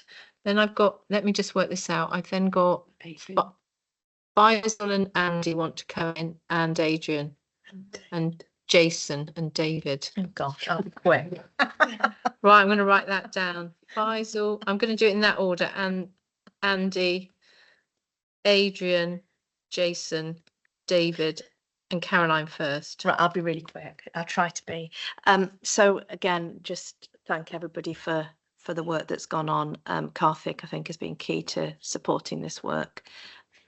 So we need to acknowledge Karthik, who has just left the trust last Friday because he obviously was working with us on an interim basis, and we are progressing to a substantive appointment under Stuart's leadership. And thank you for Tandy for the work that she's contributed to supporting this. Really important. I think there's still quite a lot more to do, so I'd like to see much more of a balanced scorecard approach. We can see at a real headline level from a metric point of view. I think that will be really helpful. It's really great to see locality data coming through. That's brilliant. What I think we need to be careful of is that the specialist services, we need to see that through a locality lens as well. Our talking therapy services need to, even though they're hosted, they need to be working alongside our community mental health teams, and we need to understand how they're performing at a locality level, if that's at all possible. For an example, Stuart, early intervention psychosis would be another real example that we need to see the specialist services through locality lenses as well. I guess to the point that Tricia makes, it's how do we get, because at a board level, we're seeing, quite rightly, trust level data, and we're seeing locality data emerging. We've just launched this week our very first new performance meetings with the new localities. I chaired that alongside the executive team, and we've developed a much stronger accountability framework where we'll be rating them in collaboration with them. We very much wanted this to be support, but accountability around their performance under the 4 strategic priorities, which will then align with the 5 CQC domains. What we need to be getting assurance of is that they're looking at the data at a service level, and that the service level are looking at the data at a team level. And what we need to get assurance of is where there's anomalies, that we have a process, I guess, Stuart, where that can be highlighted in the performance reports, because we don't want to get into all the 200 teams, but we need to know that is an issue and how they're dealing with it, because quite rightly, it's not just about CQC, it's about our clinical teams having the right support that they need, for example, appraisal, clinical supervision. But CQC will come in and look at a team level data. So it's that whole triangulation piece and how we just set the systems up to support that. But thank you. Recognise the amount of progress that's been made. Yeah, thanks very much, Caroline. We'll have a think as we're going through this conversation about what we want to bring back to the next board and the round of committees, and how long we would like to spend on this agenda item at the next board meeting in particular as well, because I get a sense that we may want a little bit more time than we've allotted today, but it's work in progress. So I've got Faisal next. Thank you. Caroline's actually covered most of the points I was going to make. The only thing, using appraisal and say mandatory training as an example, there's a plethora of data that sits underneath that, and a lot of work that's been done by teams to get to this rate. But Tricia, you're absolutely right. As we went through the detail of that, there's specific services and specific types of training that might lead to some challenges for us as a trust. Now, I agree that a lot of that detail probably sits in our performance meetings and also in the committees of the board. However, there is also the narrative, and as we develop this pack, there is also the narrative under each of these, and I think we could further develop some of the narrative that highlights well, there's this type of challenge with this type of mandatory training, and this is what we're doing with it. Or this group of services, there's a particular challenge, and this is what we're doing it. So maybe it's about us developing the comments and the narrative. I think this is an excellent place for us to start, and I really like the pack as it is, but there's more to be done. I mean, it is immediately much more accessible. And I think if it's more accessible to us, it means it's going to be more accessible to those that are rightly wanting to see us drive improvement as a unitary board, but as importantly is accessible to our staff as well. Andy? Yeah, just briefly, really, just building on Trisha's point, I think having visibility of that team or locality level is really important. Just as a bit of reassurance, I guess what we do is obviously bring those outlying teams, localities into our business delivery group weekly. So for tomorrow example, Catherine will be bringing a paper that sets out some of the outliers for us to then manage on a weekly basis. So that is happening, but we just need to make that visible in the report. Yeah, that's really important, Andy. Thank you for making that point. Adrian? Yeah, thanks. First of all, performance and finance, we obviously went into a lot of detail in this. The next iteration, the locality bit at the moment that says Norfolk and Waveney and Suffolk will have the 5 localities in the next iteration. We then need to remember that this is a board report. So that probably is the level that we want and no further. The committees may then have it at a different level in order to look at the detail. But the narrative, I think, has just been said, the narrative needs to pull out the exceptions in order to pick up the things that Tricia has said. So, but we need to remember the board is looking at trust-wide and locality and probably doesn't need to dig much further. Yes, although we do need to make sure that all of that data is publicly available so that, you know, those that want to be able to make sure that we're doing our job well, including our Council of Governors. It's really important for you that you're able to seek that assurance as well. So we do need to think through the kind of the layering, if you like, of the information that's provided. The last thing I want to do is, having gone from a position where we put tons of information out through board papers, some of which was actually quite hard to follow, to a position where it's much more understandable, but that kind of background information might not be so visible, and I don't want that information not to be visible. Jason. Points have been covered by other people, so no. Lovely, thank you. David. I think it's a really important discussion, Zoe. I mean, I think, you know, it's chalk and cheese to where we were before. So we're trying to make it better, which is the right thing to do. Just a couple of points. I want to really start, I think, where you started, Chair, in terms of, you said, you know, this is a composite board report, but it has been through the committee cycle.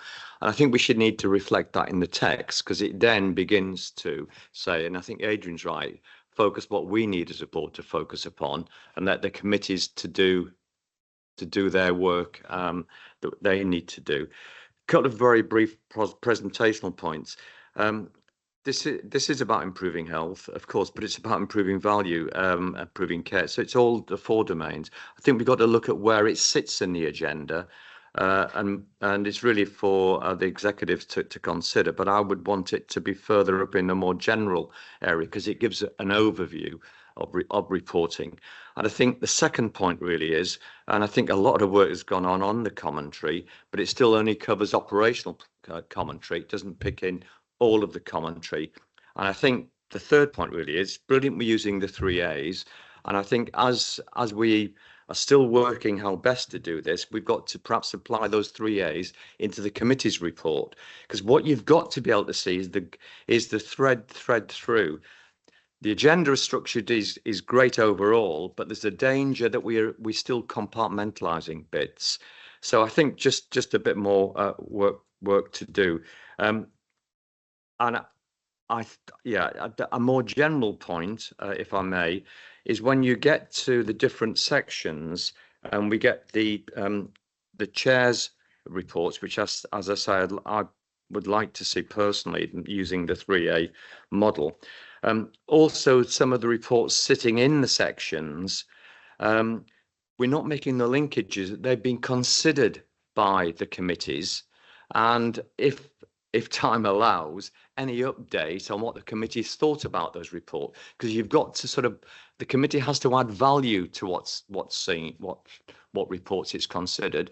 But at the moment, there's often no suggestion that they have considered those reports. So it's just some small stuff as we develop to make the whole agenda actually flow and be more dynamic. Yeah, no, thank you very much, David, for that. Any other thoughts, comments, or observations? So to sort of characterize, we've talked today about the process of being able to better do our job as a board and for the organisation to use information better. So we note that that's the case. That's not to say, Stuart, in your introduction, you talked us through those kind of key areas where we need to be alert, where we could potentially be assured, and where you've advised us that there's still more to be done. So I think it's important to say that we acknowledge that, and that has been well scrutinised through our board committees. I think in summary, what we've seen today is a really, really important step in the right direction. And I think the framework of the 3 A's is one that we can and must adopt. And we need your help really moving forwards to make sure that all of that joined across that David and Tricia and Adrian and Faisal and Andy and Caroline have talked about becomes a reality. And I'm not going to kind of even begin to try to say what that ought to be. I think really what we'd be expecting is that our next, if we could, our next board meeting, or perhaps the one after that, but if we could be ambitious and come to the next April board meeting with that kind of map, if you like, of how all of this will join together, how we're going to have a balanced scorecard, how we're going to get the right level of information to be discussed at the board, the right level of information into the public domain so that others can hold us to account, and the right level of information into our locality directorates, and how that all then blends together to give that overall picture. I think that would be a really, really terrific step forward. So I'm going to end on a very positive note and ask the board to thank and congratulate all of those involved in getting us to this stage, and that we look forward with excitement, no trepidation at all, but excitement to the next stage of this improvement. Let's move on. Thank you very much indeed. We're going to move on now to this very important part of our agenda. We have Gary O'Hare here. This is our regular reporting to the board on learning from deaths, which we know has been co-produced from the get-go by bereaved families and carers, and it's presented in 3 areas of focus. So working with service users, carers and bereaved families, learning through the improvements in clinical practice, and also data which is relevant to the conversation that we've just had. As we say every time we talk about this report, we talk about numbers in fairly stark terms, and we report as we must in the public on numbers of people who have died. But every time we do, we are very, very mindful that the number represents a person with loved ones, and we're very sensitive to that. Gary, I welcome you here to present your report, and then I'll open up to questions. Thanks, Chair. And just to reiterate the point around the numbers, I will be putting them in here, but just to remind people that people's lives and families lost. So this is the 6th report to the board since we introduced the new mostly automated system. Thank you. I'll take you through the October through to December report. We've now moved, we talked the last board, we needed to move in a position where we were reporting on a financial cycle quarterly, which most NHS organisations do. So this will be the first of that. So this is effectively Q3 of the current financial year. But for the period 1st of October through to 31st of December, we had 566 deaths. Again, the vast majority were natural causes. A small number, 2%, 12, were unexpected, unnatural. But we still have got a number that we need to get the cause of death through. But as we've improved our screening processes through the PSERV process, I've become much more confident that there'll be less variation, particularly in the unexpected, unnatural. Because we're reporting much earlier now means that we are picking these deaths up through the PSERV process as well. Also included in the report is the we've done calendar year this year, or the running total of of data we've looked at. What we will do again, once we've completed to the end of March of this year, then we'll be able to move that into the 4 financial quarters as well. What I did have a look at doing in the report was starting to look at the year-on-year, month-on-month report, but actually for users it was only 2 months and it really wouldn't say much. So at the end of March we'll start and add year-on-year, month-on-month comparisons, and that can help us with our trends. If I could just take the board to page 141 of the report. I don't intend to go through the demographics, Chair. Take it that they're red and they're fairly consistent with previous reports. But if I take it through to 141, a couple of areas I really want to talk to. Page 4, Gary. This is page 141 of the pack. Now it's half below table 4, starts external support, scrutiny and assurance. So I'll just take the board through this. Remember last year we kicked off the work to look at the review of the over 12,500 deaths in the organisation, which hadn't been recorded previously. That work was undertaken, and then we engaged independent reviewers from via the Royal College of Psychiatrists to independently review effectively our screening and our categorisation of the deaths. We now have the results of that, and I'll just take you through that. So in terms of a new system, we were able to identify 100% compliance between the external reviewers and the internal reviewers, if that makes sense, which is really reassuring. Since we put the system in place, getting 100% agreement between both the system, the internal reviewers and the external reviewers gives us a high degree of confidence around the current screening system that we're using. In relation to the April 2019 to October 2023, when we undertook the review, we also took a 2,500 sample of the cases that we reviewed. And just to go through the levels of agreement, so in relation to screening and categorisation, we had 95.2% agreement of unexpected unnatural deaths.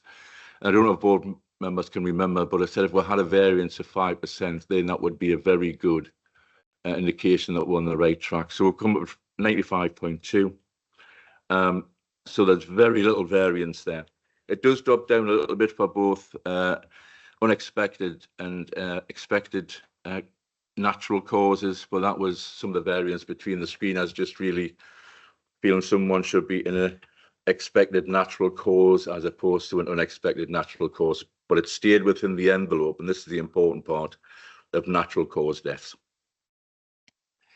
And then the next point I really want to raise, we also took a sample of 100 cases where we looked to see if they should be under our scope of care or out with our scope of care.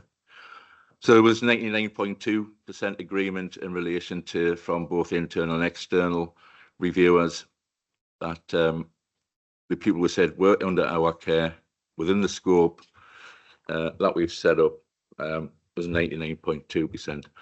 There was some variance on whether people should be considered not under the care. So that drops to 84%. You may think, well, that's fairly low in terms of agreement. But the critical bit here to understand is the biggest area had 13 of the 16 which we didn't have agreement on, didn't have a cause of death. So when you take that out, it's a very, very small number. And again, remember, we'll pull these samples randomly from the 2,500 cases that were identified. So if you look at that realistically, there's probably a variance of about 2-3% in that, which again is pretty good. So that's the feedback we've got. That bit of work is concluded. The next phase and the final point of the Grant Thornton Action Plan was, remember, to have undertake an external review of our new mostly automated system. That commenced on the 14th of January. We've engaged Niche Consult, which is a well-respected organisation who does a lot of investigations and reviews and focuses heavily in mental health and disability services. It's anticipated that work will become concluded by the end of March, but I have given a little bit of slippage in there, may well slip into April, and that tends to be around IG issues and information sharing as part of that process. But what I will say is that work's progressing well already, and there will be opportunities for board members to particularly comment on this report, first, to that be included in the scope of works, but I'll come back to that later. So that's where we are with the reviews we've undertaken. I now just want to take you through duty of candour. So as part of the work we've been doing, reviewing those 12,500 cases and looking at the data since we concluded the overall review, we really need to make sure we had an enacted duty of candour.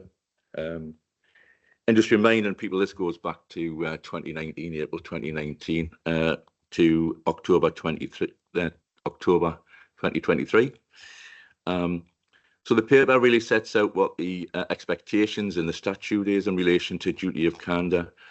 But if I can take you further down the page, and it is page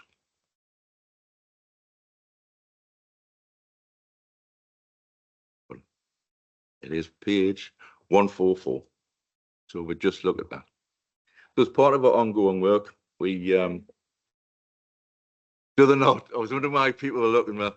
He's using the numbers on the actual paper rather than what your screen is telling you. All right, I do apologise. 14 of the report. Okay. So when we undertook the review, we found that we had 35 people who had been in our service. We couldn't confirm whether we had or had not undertaken duty of candour. I'll try and put that in, and it's not making an excuse, but put that in the context of the numbers that we're dealing with. It is a fairly small number, but still 35 people we weren't able to guarantee that we had enacted duty of candour. So we took a number of approaches there. One, we had two individual clinicians who reviewed Lorenzo notes to see if we could find any evidence of duty of candour. We also went through the DataX system and all the patient safety files, but we were unable to identify whether we had or had not. We wrote to external organisations. There were 8 of the cases were open to joint work between the trust and their organisations. Not all replied to us, but again, we looked at that other avenue. So we came to the conclusion that that was the number we're fixed with, was the 35. So I met with the national CQC lead to one. We need to declare breach in relation to duty of candour, but also really to go have a pragmatic conversation about where do we go with this. You know, following the consideration of where does the organisation go with this, came to the conclusion that some of these deaths go back as far as 5 years. Plus, we couldn't guarantee we would have all the information to enact that duty of candour, and the potential risk of re-traumatising or having some sort of psychological harm with family members. It came to the conclusion that we wouldn't enact duty of candour. The CQC, you can see from the report, notes that and notes the real difficulties both the organisation and the trust would have in this respect. We've put a statement on the trust website. It's included in this report today to say that's our current position. I'll just take it to the last page. I'll give you the right page of this number, hopefully. It's 152 on mine, which will not be yours. And I just really want to try and finish on a bit of a positive note. So if you look at some of the work that's undertaken, it would be remiss of me not to flag that the mortality team and the ICT team won the corporate award for Safer, Kinder, Better Staff Award. So that's real recognition of the work they've done over the last 12 months. And the final one, just to flag, as the mortality team will be part of the second wave learning in action. And again, our focus there will be very much learning and improving from events, taking it forward. So overall, we've done a really good job. We're now in a place where we're very confident and very comfortable with how we collect and we manage data. But this next step is how we then really learn and spread across the organisation. And I think that will be accelerated by the involvement of learning in action. I'll pause there, Chair. Happy to take any questions. Thanks very much, Gary, and thanks for taking us through some important points where we've managed to identify where we haven't in the past acted as we would want to, and we're now taking what we think are appropriate steps in order to do so. And I think it's really important that we have that conversation in public as well. So thank you for that, but I will take questions. Linz. Thank you. So first of all, I want to just congratulate you because I understand you're now Gary O'Hare MBE. That's all right. So well done and congratulations. 2 questions from me. The first one is on the duty of candour. So firstly, as a board member, my apologies to the 35 as well, if we've not sent duty of candour to them. If anybody would like to get in contact to ask any questions about their loved ones, is there contact details at all in order to do that? That's my first question. Did you want to answer before I ask my second? I'm going to pass it back to Rebecca, but I think we'll put something on the website to see if people, if this has affected anyone in any way, that we'll have a number there. Very much like when we did the formal review of the 12,500 deaths, but we can ensure that's on the website. Yes, I can confirm that, but I will take another look, Linz, because we did this some months ago, so I will double check that and take that as an action. Thank you for highlighting it. Thank you. And then my second question is around the content of the report. So firstly, thank you for the confidence that we can take in the data. I've turned myself off, sorry about that. So the confidence that we can take in the data and that there's further ongoing review by niche. As always, I'm keen to know that we are learning as a trust for the individuals that use our services. So I'm really appreciative of how you've laid out what is to be learned, but I don't think I can see how. And it might be part of, we need to see what the governance structure is so that where these things are taken to, we can see that within the board itself. So it's not so much I'd like a 100-point detailed action plan. There's not that, but it is around how does this get rolled out across the trust. So perhaps a little bit of flavour on that here today, and then include something around that in the report for later iterations, please. So, Linz, that's the point really I wanted to bring out right at the end was we're good in managing it, we're good in recording it. Well, this is why we need the Wave 2 learning in action. We take it through a number of different forums through the Trustwide Safety Group. We've got the Learning from Deaths Action Plan Management Group, which is a nice, short, snappy title in there. There are a number of ways we take it through, but I don't think we're at a position where we can say that we're sharing the information, all the learning, in a systematic way across the organisation and then embedding it. I think that's the next part of this journey, really. Now that we've got, well, hopefully by the time the work's completed by niche, we'll have a really, really high degree of confidence in my system and we can focus more on taking that forward. But what I will do for the next report is give some examples or even maybe put in appendices to the learn that we've got and how that's changed practice, because that's the critical bit, isn't it? So how's practice changed through the learning that we've got? But I still think it's that journey Caroline talks about. We've still got some work to do. We've done the front end really well. The next bit is the critical bit. And then the final bit for me is how do we measure the impact would be the final bit. Thanks. Great question, Linz, and thanks for a really comprehensive and clear answer, Gary. Tricia. Thanks, Lynn. You sort of asked my question, but in a much more structured way than I would have asked it. But on the back of that, I just want to acknowledge the increased support for bereaved families and the work of the flows that's going on. And that's much appreciated because I think that's equally vital. I think they grow.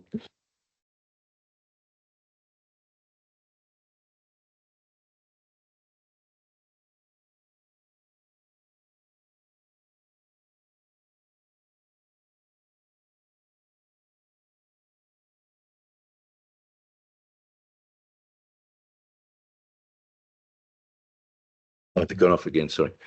When they don't want, they don't want to speak to the organisation for obvious reasons. So they're a phenomenal asset to the organisation. Yeah, thank you very much, Tricia. Caroline. Thank you. I mean, obviously the duty of candour issue, we need to make sure we treat as sensitively as possible. And I know Rebecca's focused on, we're going to be publishing this imminently on the website and make sure we have the right support mechanism. So thank you for picking that up. I guess the most important and wider issue is around how are we learning? And I think that's at the heart of our improvement plans, and it's so cross-cutting. So it's not just here's an action plan, how do we learn? Absolutely. It's about what clinical leadership we've got, the fact that in our restructure now we've put so many additional roles. For the first time, we've got community matrons in our clinical services. We've got 5 medical directors, 5 locality directors. I don't know how many associate medical directors and associate nurse directors, but we've got all that whole layer of leadership that is going to be so important. In the clinical transformation programme, we've identified, and we'll be hearing more about it, that our 111 and crisis services, which are a continual theme for learning, those pathways need to be redesigned. Our community mental health teams need to be working much more effectively with partners, voluntary sector, local authorities, primary care, and again, that's one of our priorities for this year.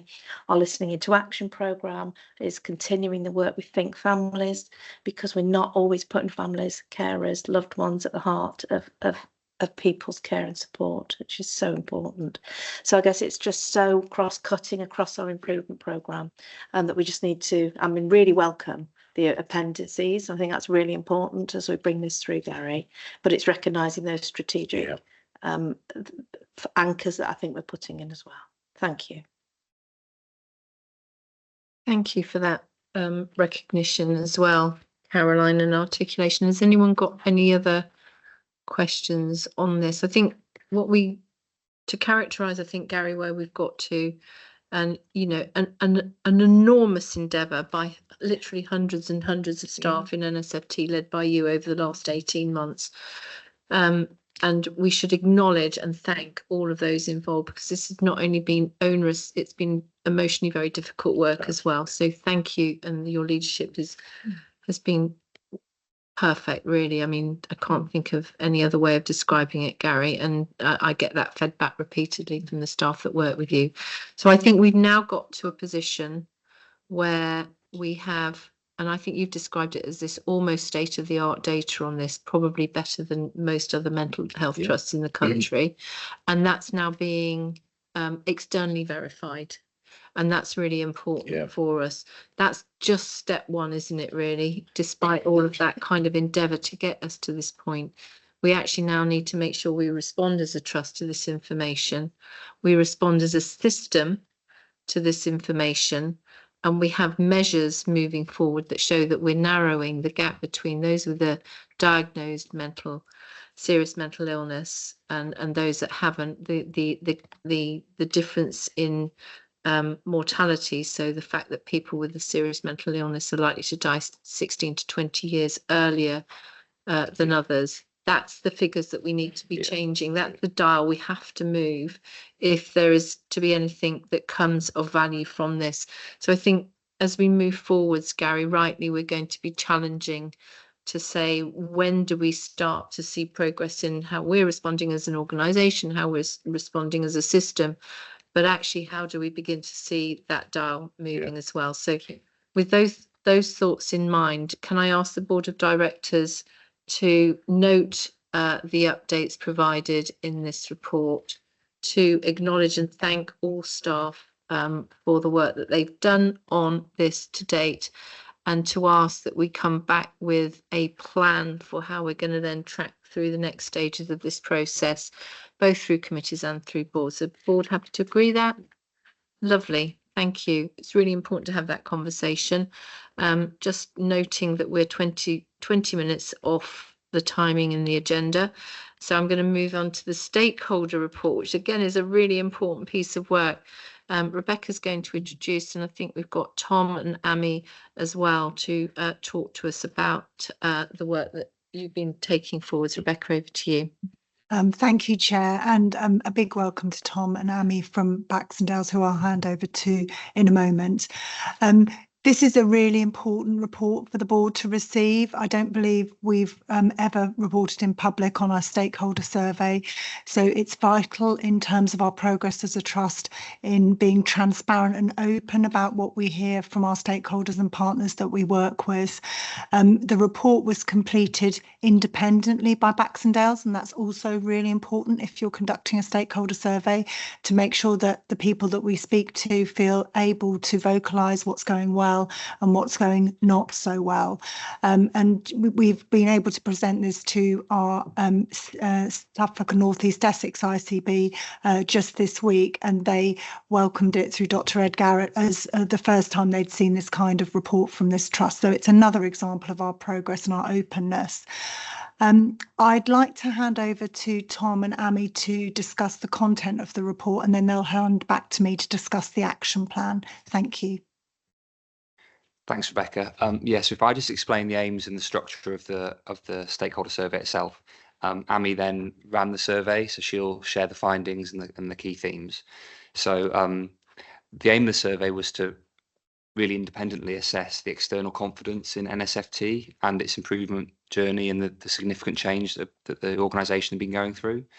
Also to identify actionable insights that NSFT could then take away to address gaps and continue to progress, and Rebecca will talk about the action plan the trust has developed, but also to provide a baseline for future work and future surveys to understand whether the trust is continuing to improve. There was obviously the question of breadth and depth when conducting this work. The aim was to get a depth of insight from key partners. So we ran the survey, Amy ran the survey by conducting 30-minute structured interviews. Those structured interviews were to understand the general view of NSFT's engagement as a trust, how open and transparent they believe the trust was in its dealings, and whether it listened and acted on feedback, how well the trust communicated its plans, and an understanding of the view of the leadership of the trust. We reached out to 30 potential participants and conducted 21 interviews.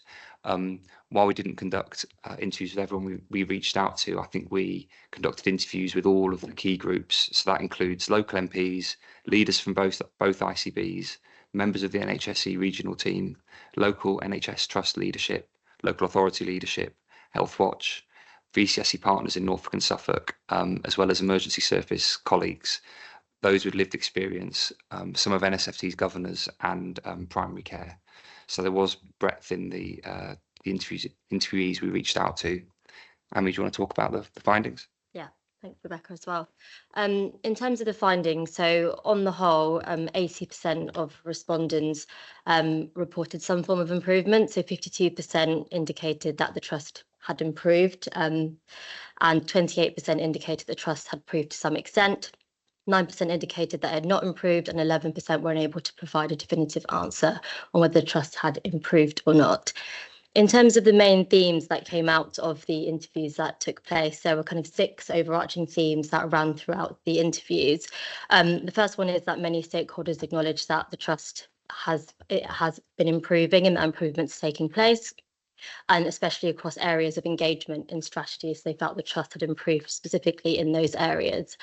Stakeholders also noted that there was improvements in communication and sharing of information, and the updates have been recognised at a senior level, but there were some concerns that improvements were not seen filtering through to all levels of the trust. However, stakeholders did note with the new leadership structure coming in that hopefully those changes would enable that information to filter through and begin coming down at lower levels within the trust as well. Confidence in new leadership was high amongst stakeholders, but that was balanced with concerns around sustaining momentum and improvement if key individuals were to leave. There was also stakeholder feedback on their experiences and how they varied with engagement and transparency. So some felt very well informed, while others felt left out of the loop. So it's a kind of a mixed picture there with varied perceptions on the trust approach to stakeholder engagement. And again, that varied across groups of stakeholders. There was calls for an outward-looking approach. So stakeholders expressed the need for the trust to expand its focus to look outwards now. They noticed that improvement has happened within the trust, but they wanted to see that happening with more engagement and involving stakeholders more actively in co-production and notifying them sooner of plans as well. Overall, there was also an acknowledgement across all of the stakeholders that they need to collaborate and that it's a two-way partnership between the trust and stakeholders, and they want NSFT to place more trust in them to co-deliver improvement efforts together moving forward as well. And then based on those key themes, there's an action plan that's been developed, which Rebecca can talk to now. Thank you, and thank you both so much for your work. And just to highlight to the board that we've obviously shared this report ahead of the board with everyone who took part in the survey. So just briefly, in the interest of time, the executive have obviously reflected on the report in quite some detail, and we've come up with this proposed action plan, and that word proposed is really important. We are interested in any feedback from everyone on the board, and particularly our non-executive colleagues, on whether this looks good and fit for purpose in terms of what we need to do. But as you can see, we've identified, it's page 175 of your pack, we've identified 4 key areas of work and identified specific leaders, and as you would expect in an action plan, red, amber, green rated against a series of dates for delivery, and we'll bring that back to the board chair with your permission. Particular focus very briefly on our need to improve relationships with primary care, which you've already heard about from Caroline.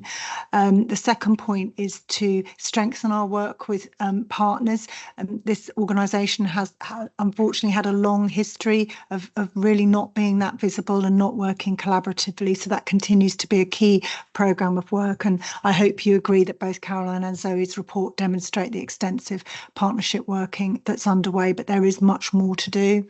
And obviously primary care are one of those key partners, but we feel need particular focus, which is why we have a specific action on them. The third area, and this is really important, we have still got an enormous amount of work to do internally. Our stakeholders are telling us, and I think we see it every day, that they can see changes at the senior level of the organisation, but we've got a lot to do to filter that down through the organisation across all our teams. So that will be a key programme of work for us to lead, and you can see some of the actions we've identified there. And just looking ahead into January next year, 2026, we will make sure we measure and reflect and improve and survey our progress, and we hope to repeat this survey as well. And finally, it's that issue of consistency, which we hear often and quite rightly in NSFT, and very grateful for Stuart's leadership and also our locality leads to make sure that we carefully map where we're supposed to be in terms of our work with partners and stakeholders, and try as far as possible to ensure consistency so we can develop those relationships. And only this week, Caroline and myself met with Healthwatch Suffolk, for example, and they're really pleased to see their contacts for the west and east localities in Suffolk, and they're already making connections and planning to meet up with them. So that's a huge step forward for this organisation. Happy to take any comments. Thank you, Chair.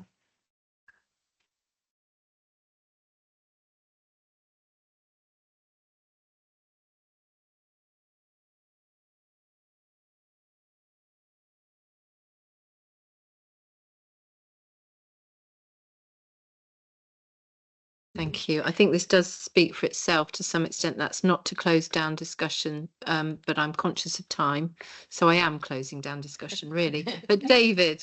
Yeah, sorry, just a very quick one. It's very brave to do this, but right, actually. So I think it's a big step forward, because this shows that we want to be a more outward focused organisation. I'm just interested in the findings call from our outward-looking approach, acknowledgement of mutual responsibility, then the action plan. All I would say is, in relation to the ICBs, developing trust is a two-way process. And actually, we are actually moving to a one contract, which is great. But I think we should move into a one commissioning team. We should get the ICBs to have one commissioning team across our patch. That would be something I think we should push for. I'm pleased the execs are meeting. I'd like to see that progress continuing. Yeah, thanks very much indeed for that, David. Caroline, do you want to say anything more on this? I'm mindful of time. Okay, thanks. Don't think. Look, I think this is really key. I think it's important that some of the kind of the detail behind this is also scrutinised through our board committees.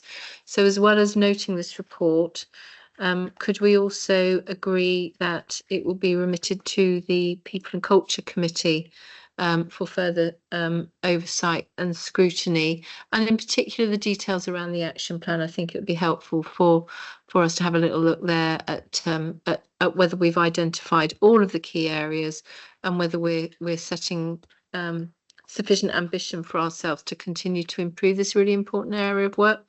So thank you. With that, let's move on, shall we, to the next agenda item. I think Stuart's getting my gist when he's going to deal with clinical transformation diagnostic update rapidly. Stuart. Absolutely. I'll take the pack as read. I'll just pick out a few key highlights, Chair. So clinical transformation is one of the 12 large-scale change programmes that we have within the organisation, aligned to the improving health priorities.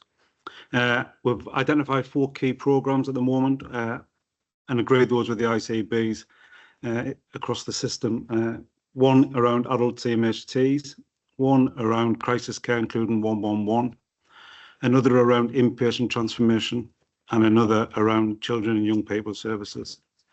We've aligned SROs from operational services in each of those programmes, and we've aligned transformation resource into those individual programmes. And we've also agreed with the ICBs how they will be involved in supporting that work as well moving forward. One of the key priorities for this particular piece of work was really understanding our business. A lot of organisations set up on a journey of transformation to transform pathways particularly and look at the future without really understanding where they are now. So this piece of work that we've looked at is really understanding our business at a very granular level. We have a huge amount of unwarranted variation across the organisation in systems and processes and the way our staff operate, and also the numbers of staff in teams and what skills we've got. It's unknown. Staff ask for more. The answer usually when you go to teams is I need more staff, when actually they don't even know how many staff they've got and what skills they've got. And that's endemic across the NHS, to be honest. It's not just in NSFT by no share. So we've looked at that in a real level, granular detail, and then developed some plans about how we get from where we are now to where we need to be. Those plans are now developed and in place. We have looked, the reviews have looked at service variation. They have looked at levels of improvement required across crisis teams, CMHTs and children's services and inpatient services. The inpatient work is underway now to understand our business in a lot more detail. We're looking at how services operate and what systems and processes they've got in place. And we have identified many issues. The details in the pack, so I'm not getting into the detail. You can see it in the pack there. We have got the programme boards in place and the governance in place for managing these programmes moving forward, and they will report into the improvement programme that Caroline chairs. So we'll be able to provide regular updates on this work as well. There is further work underway, as I said, on the inpatient programme, and we will be bringing updates back to execs once that work's completed. And then the only other thing I would say that obviously reviewing the plan and guidance is important to add into the future plans that we'll have around clinical transformation as well. We'll be doing that in the next week or so with the ICBs. Right, okay, great, thanks. Stuart, it's been through Quality Committee. Don't think it has been through Quality Committee, actually, Chair. Okay, all right. The deep dive's not been in. The crisis and CMHP deep dives, I think they have. Oh, they have. The deep dives have been, haven't they? But actually pulling all of this together in one place. Yeah, okay. It's so helpful. There's so much rich information here, Stuart. I'm really conscious that today we've not got time to go through that detail, but can we make sure that for the next board round, the Quality Committee considers this detail and then remits to board any further kind of actions that we have? I'll just say, and I think I'm hopefully right in saying this, this is almost sort of the proof in the pudding. In this meeting, we've talked about, our kind of key risks, haven't we, as an organisation? We've talked about in our IQPR, the alerts and the areas that we're focusing on. And we've talked about trust priorities.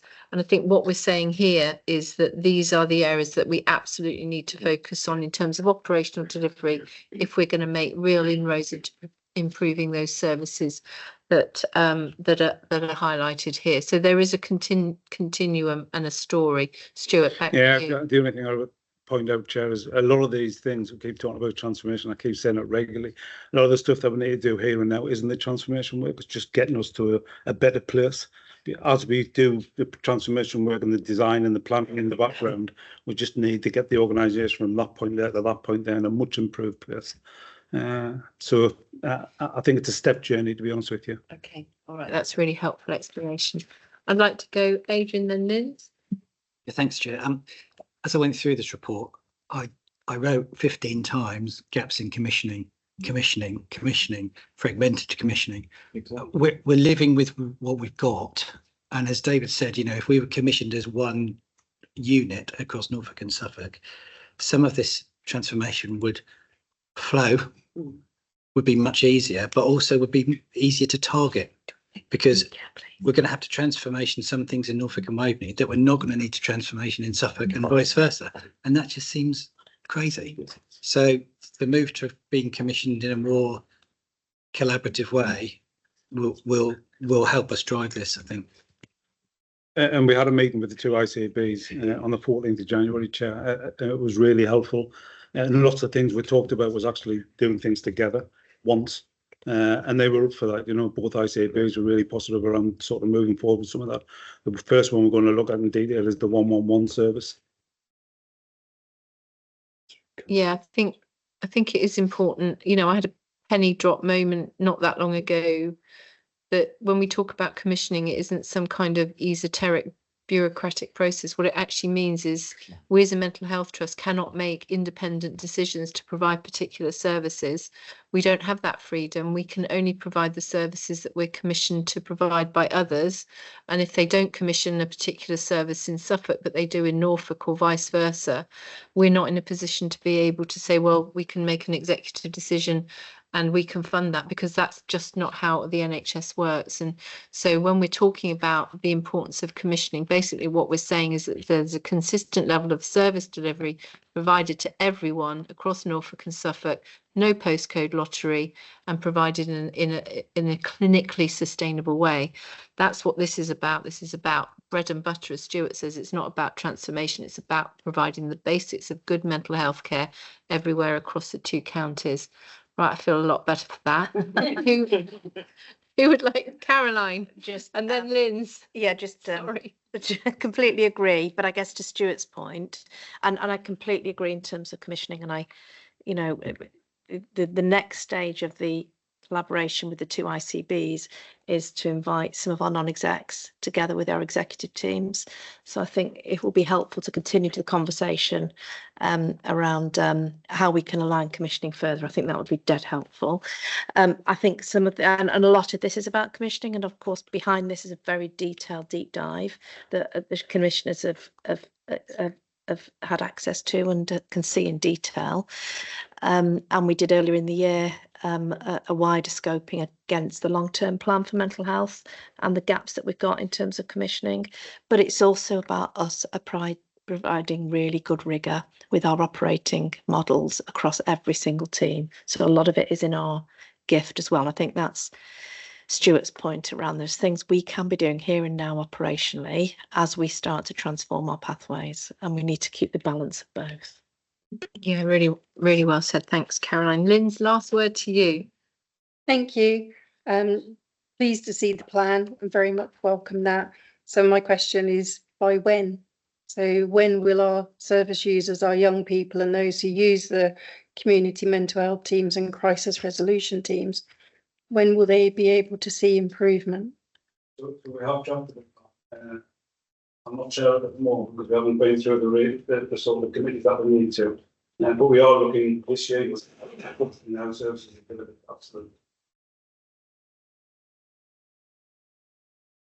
Okay, thank you very much indeed. So we're going to note progress made. We're going to remit back to people and quality committee, and we are thank you very much. And would it be possible to have a further update, either the next board or the board after, please, on this really important work stream, and linked in probably with progress we're making on one commissioning, Caroline, as well. Lovely. All right, that's thank you very much indeed. I'm going to actually go for a break now because we've been going a little while. So we're going to have 10 minutes. So if we can come back at 12:05, and we will then pick up with our improving value section. Thanks very much.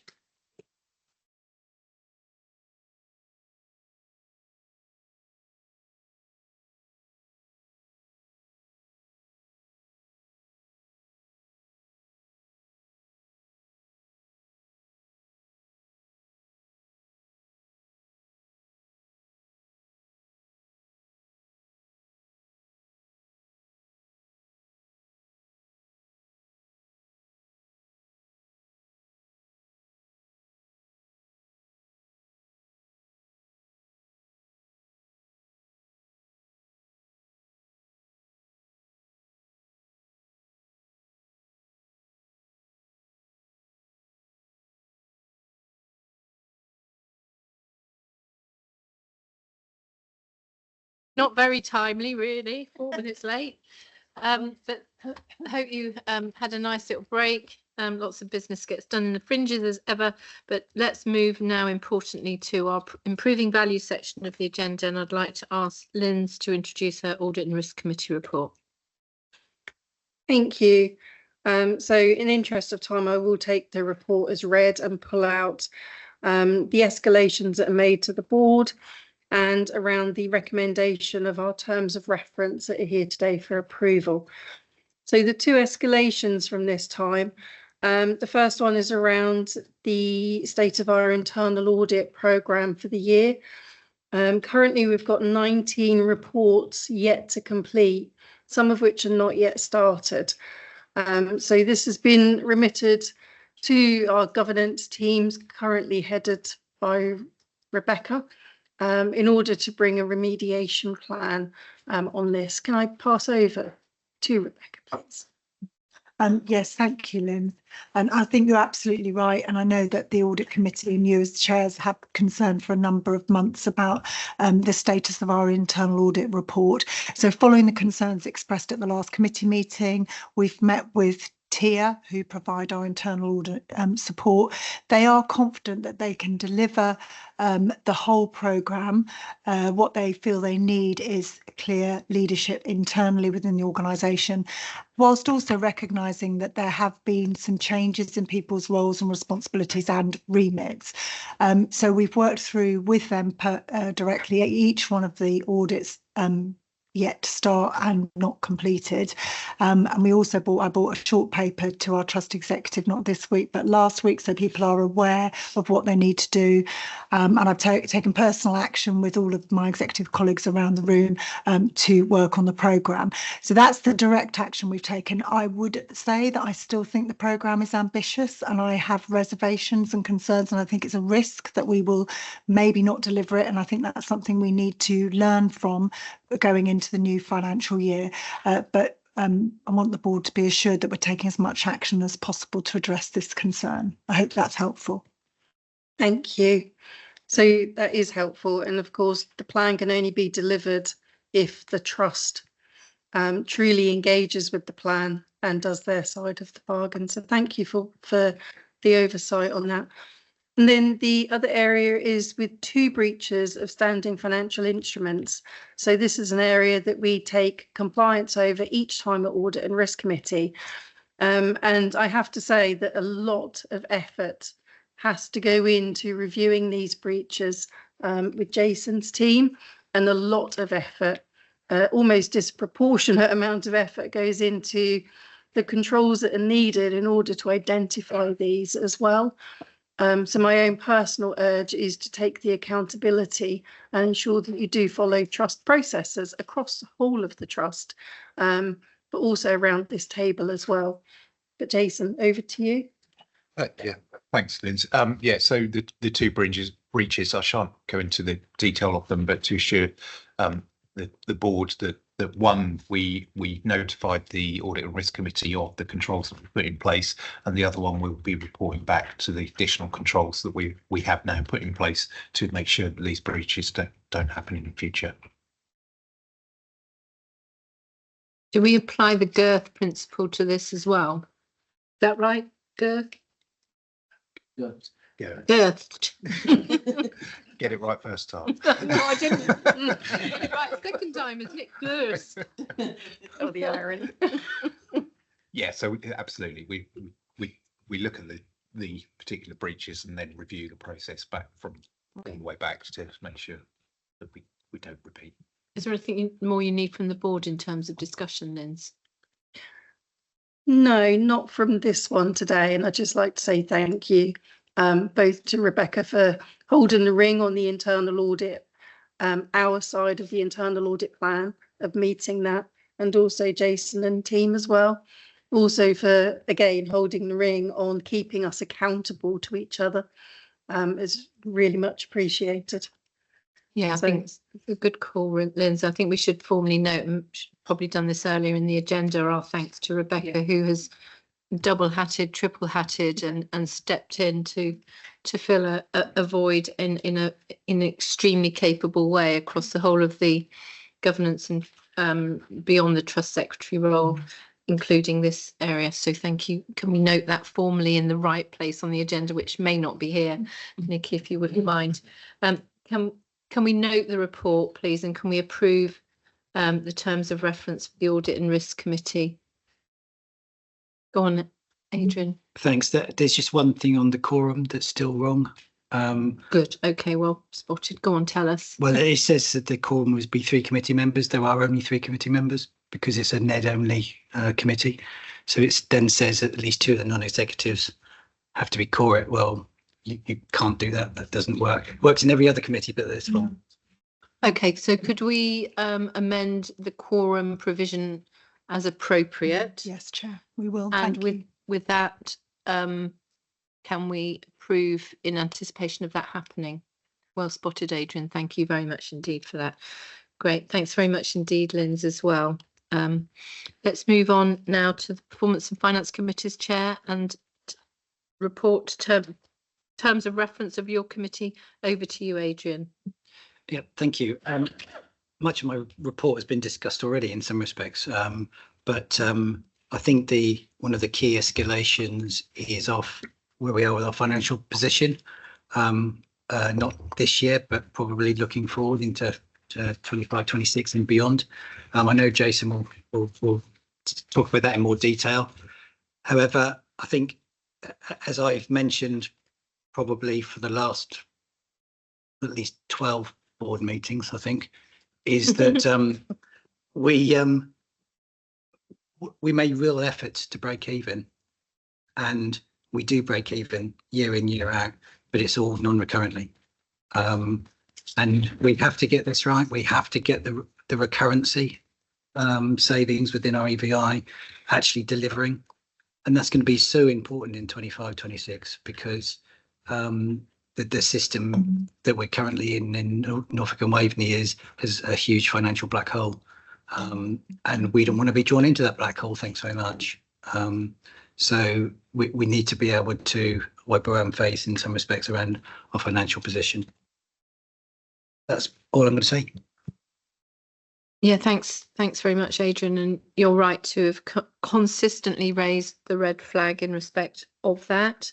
We'll have a broader discussion under this section in the committee around month 9 financial position. But Caroline?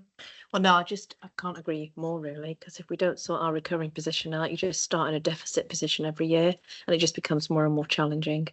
And our plan this year was just under 60% recurring, and we achieved just under 50%. So we've got more to do, and obviously all the work we're doing in the EVI programs will help us. We're in a better position now, probably, as we're going into next year than we've probably ever been, but we've still got a lot more to do, and I couldn't agree more.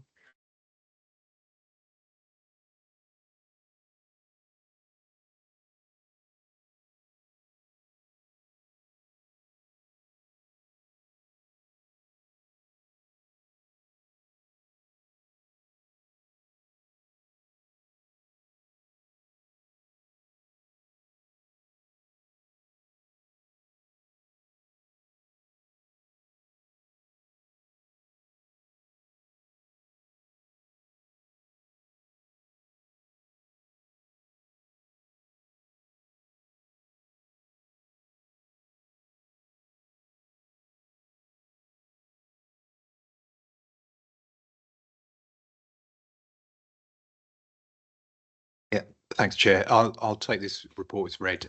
Key points to pull out of it are that the year-to-date month 9 position is a 0.9 million deficit, which is 1.3 million adverse to plan. However, an improvement of 0.2 million on the previous reported month's reported position. With that in mind, we're still forecasting to hit our break-even plan position, but exactly the conversation we've just had to enable us to do that, we've had to utilise 15.1 million of non-recurrent mitigations, and that's the exact point that we just made, is that then causes us an issue going into future financial periods. As mentioned, the focus is really on building that recurrent efficiency programme going into 25-26, and we have the groundworks, but we don't have the fully detailed plan at this stage. And obviously, we're moving into the planning round with the guidance landing last Thursday. So we've now got a bit of certainty around the numbers. We're working those through, and we'll be bringing those to future boards in terms of what the 25-26 plan in public, and we'll be discussing in board development and at the private board today. In terms of other points to note, the capital is forecasting to be a circa £4 million overspent for the year. While this sounds concerning, this is purely a timing issue due to the VAT refund relating to the River Centre, and we're now not anticipating that we'll actually get that receipt until after the financial year. So that pushes us into an overspend position, but then we'll be able to recover that next year, and we have mitigated this with the Northern Waveney system, so it won't cause an issue from system capital reporting, and also cash remains behind plan. Again, this links into the non-recurrent nature of our mitigations. However, although it is behind plan, we still have a healthy cash balance, and we don't envisage any cash issues, certainly for the next 18 months, projecting forward. So I will leave it there and open up to questions. Thank you. Thanks very much, Jason. Questions? Adrian? Yeah, can I just say about the capital overspend? It's not mismanagement. It was actually a constructive decision by the board in order to overspend on to gain more functionality in the River Centre and also around the electronic patient record. That in respect to the hub, basically. Yeah. Okay. Yeah. So it's the decision we made, and the mitigation was the VAT refund with the anticipation that it would come in this financial year. It looks like it's not. It's going to just fall into April, which is really unfortunate, but we unfortunately can't do anything about that. Well, we haven't bust the bank, basically, is what we're saying. No. Okay. No, all right. Okay. That's really helpful. And the decisions we took on capital were vital. Any other thoughts or questions? One of the things we talked about really early on, when I started in this role, was the whole of the Helsdon site and us exploiting that site to the benefit of our service users and carers, and maybe the kind of the broader health sort of economy, if you like, in Norfolk. I'm not asking for a long answer now, Jason, but I'm conscious that we've not returned to that discussion as a board, certainly not a board in public, for a very long time, and I think it's perhaps something that we should be scheduling in for the future. We're sitting on a piece of land that's worth an absolute fortune, and it's definitely not being fully utilised now with the move to the River Centre down the bottom of the plateau. Yeah, so really quick answer is that there are plans in place. We're currently liaising with the local authority to get outline planning permission to enable us to sell part of that site. But that outline planning permission is key because it increases the value of the site itself. Yeah. But yeah, when we've got confirmation, we'll bring back future meetings. Okay, good. Thanks very much. Any questions of Adrian? This is about our in-year position, obviously, but one of the questions that's been a persistent theme throughout this meeting is what this may flag and signal for what position we might be in for the 25-26 financial year. Does anyone want to say anything more specific about that at this stage, or is there more work, I think, to be done? Yeah, I think other than recognising that it's going to be challenging, I think we need to then further develop our plans as to what that means. We've had clear steer from the government and from NHS England that anything other than break-even plans next year won't be acceptable, but obviously we need to balance that in terms of the needs and the discussion we've had about quality and not impacting patient care in terms of the quality of services we give. So it's more to be discussed.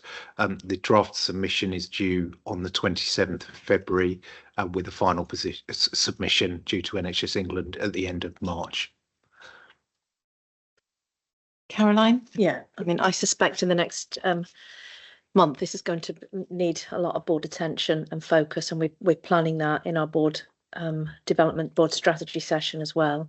As Jason said, headlines from Secretary of State and NHS England is deficits are not going to be tolerated going forward. How and the brave decisions are going to be supported, but of course to make decisions about changing in provision across the NHS is going to need consultation, and that'll be incredibly challenging, I think, in year. So obviously it's going to be challenging right across the NHS. Clearly we're going to have to consider deeply and carefully as a board how we manage our efficiency programme. I think the one thing the other key message is that we are taking seriously is the issue of productivity, and that there's going to be a much stronger focus on productivity across the NHS, and we will have to demonstrate as a board how we've reviewed that and maximise productivity. We've just completing at the moment an analysis that Meridian Productivity have been doing with our clinical teams, and there is opportunity there, but that was already one of our programmes in our efficiency programme anyway. So I think a lot more conversations we will need to have, and for us being really careful, as we've said consistently, about the balance of our quality improvement with our efficiency responsibilities. Thank you. Anyone else want to comment on that? I think it's really important that we have these discussions and we flag that the ongoing conversations will be had, and we don't know the full position yet as to the financial challenge moving forwards. And yes, we will as a mental health trust do absolutely everything that we can to drive as much efficiency from the way we do our business, and that's where listening into action, many of our other programmes are so valuable, and to improve the productivity of the way that we go about our business. And I think we're bringing in new people to the board to show us that there's things that we can do which aren't cuts but just work smarter and works better, and that's not meaning asking our staff who are incredibly hard pressed to work more hours. It's supporting them better in the roles that they do. But I think I can say on behalf of the Unitary Board, we will be making sure, and it's our duty as a Unitary Board to make sure that any further reductions do not impact on our improvement plan, do not throw us off course from this improvement plan. And we will do everything we need to do as a Unitary Board to stand up and defend our position, to make sure that those with a mental health diagnosis who need our care and support will get it and won't get it through lack of funds. Let's move on now to, if we may, Jason, can we note the financial position for month 9? And can we move on to the improving care section of the agenda? And in Roger's absence, I'm very pleased to ask Linz to update on the Quality Committee.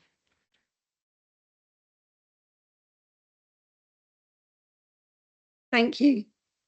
Sorry, I just realised my coffee was between me and the button there. So, yes, Roger can't be here today, so I am pleased to present his report on his behalf.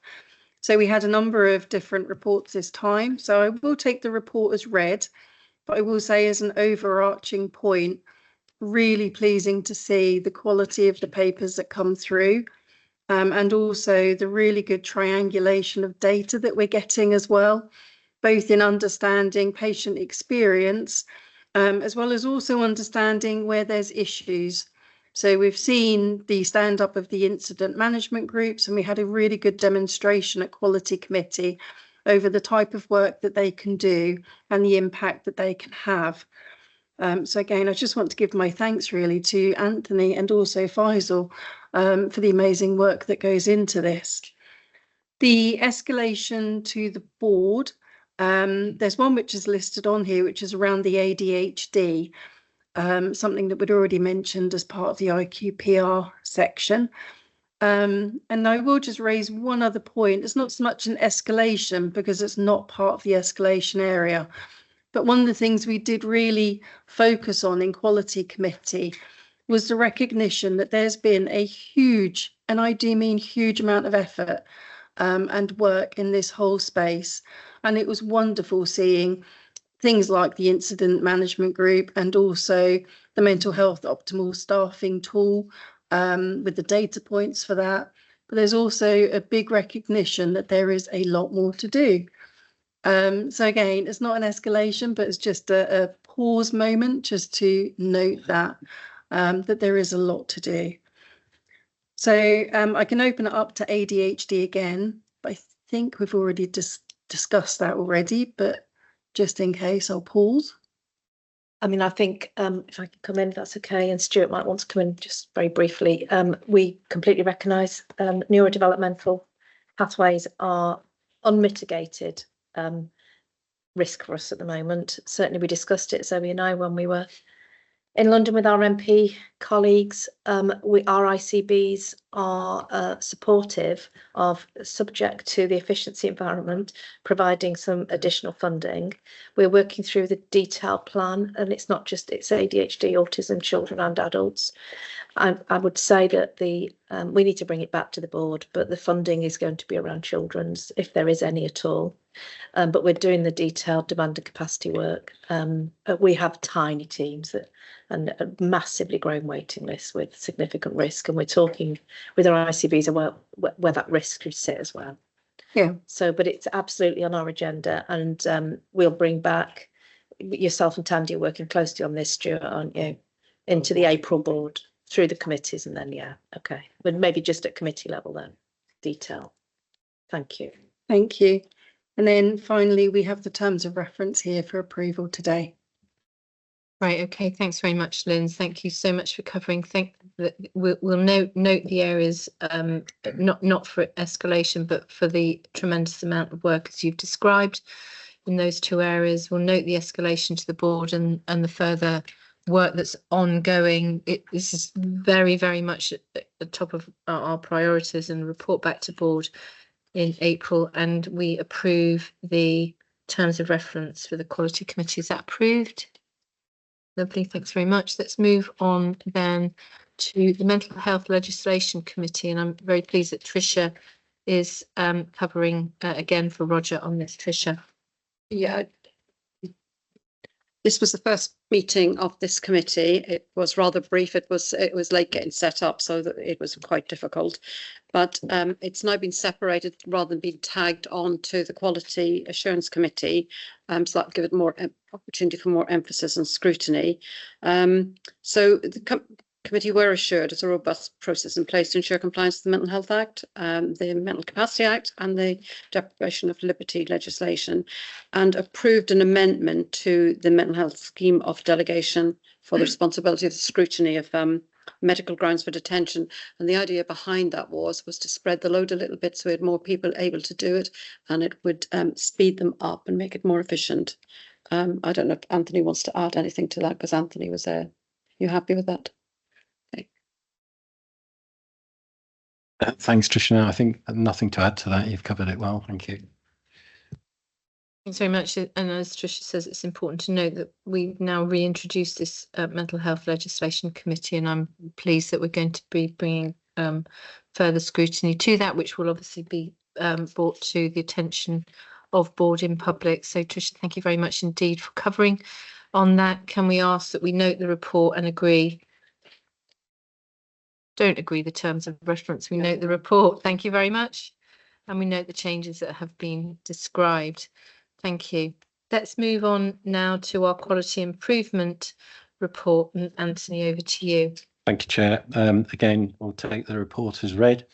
It's it is our quality improvement report, and we know that CQC are our regulator for quality. But I think the important thing about the work that we're doing, it's the journey of improvement. We've referred to it already in this meeting about the number of improvements that we need to make within the organisation. So that there is a huge piece of work and effort going on in this organisation to address all of those areas that we need to improve on. But, you know, importantly, alongside all of that, we've got to ensure that we're prepared and ready for the next CQC inspection, which is imminent, as Caroline pointed out earlier today.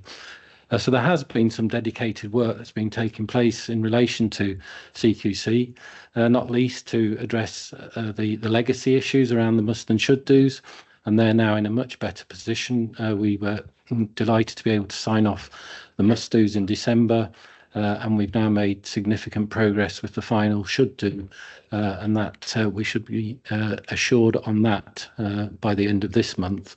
Faisal is taking forward some really important work around that. To try and get this embedded, to try and get quality improvement embedded in the organisation, we launched the Listening into Action programme last year. And we've used that methodology to get all of our core services to self-assess themselves against the CQC single assessment framework. And that's been a fantastic piece of work in terms of getting engagement from our clinical staff and corporate staff, but equally our people with lived experience helping us with that. So across all of our core services, we've completed those self-assessments, and we've encouraged people to be harsh on themselves in doing that. So it's not surprising if you know, they've identified a number of areas that need to be addressed. Our quality team, along with support from Lisa Quinn, who's leading the quality sprint team, we've been working alongside those core services, supporting them through coaching, supporting them through weekly meetings, supporting them through our quality and safety reviews, supporting them by making the information that they need to see much more accessible on our dashboards, so that they can monitor their progress. But importantly, providing them with some helpful information that will have them prepared for when CQC do arrive to inspect. So we've produced a handbook for all of our staff that are likely to be met with as part of the inspection. And we've encouraged our staff to be proud of their services, to showcase what is really good about their services, and to equally be confident about the risks and issues in their services as well. Being able to just articulate how we're managing risks and issues will be, you know, assurance to CQC. So there's a lot of work that's taking place. We've got our care delivery group, which is the oversight group for CQC, and through that group we're now going to be doing some deep dives into the self-assessments, just to really test the veracity of the kind of evidence that they're looking at. So I think they're the main points that I'd like to highlight. Chair, happy to take questions.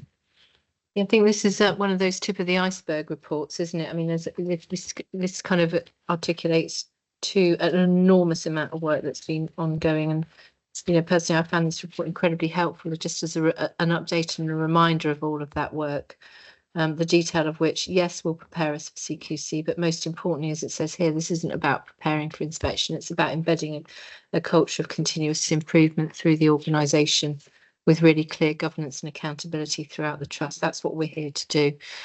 So I don't see any points or questions. So let's note this and the contents of the report. It is a significant milestone that we've now, we can say with certainty that we've met the must-dos, the legacy issues you've described, Anthony, and very nearly there with the should-do. So I think that should be noted as well. And I'm really pleased that this information is out in the public domain. So thank you very much indeed for leading that. Great. So we note the report, and then we move on to, again, a really important new approach to dealing with improvement in the organisation, the incident management group. Anthony, over to you. Thank you, Chair.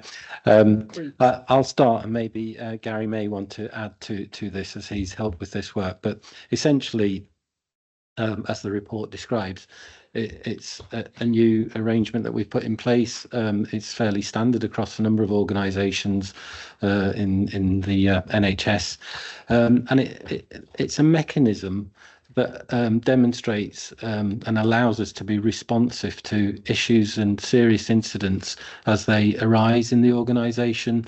That just needs executive oversight and support to examine what the issue is, what the incident is, what do we actually need to do to remedy the incident as soon as possible, and to get the incident management group closed down and the actual actions put back into business as usual processes. So it's a demonstration that execs have got a grip on any kind of serious incidents, such as anything that may attract media attention, or if there's been some catastrophic incident in the organisation as well. It's not there. We don't expect IMGs to be sort of long-standing groups. They should be short and sharp, basically, get things back into business as usual processes as soon as possible. And we plan to keep it under review in the organisation as well. But Gary, I don't know whether you want to add on that. I think you've covered most points, Anthony. Just one point is we're just doing a little bit of a mini review now. All right. And that's that bit that Anthony mentions about really we should be looking at significant or catastrophic events where we have an IMG. It's looking at how we actually make sure we get it back into business as usual as soon as possible. But that review will come back at some stage. Caroline. Just turning up, but I mean, this is an approach that I've introduced in my other organisations, and it's been really helpful, I think, to just give that really concentrated oversight, bringing it into the executive, and with an executive director lead. It's really good that we've seen one IMG now enter and exit, and we were really, really tight on the scrutiny of the information before we supported the exit, so we could see sustainable improvement. So I think it's just another evolving of our governance, but I've asked Gary if he would just help us to review and see are we running this in the right way. Thank you.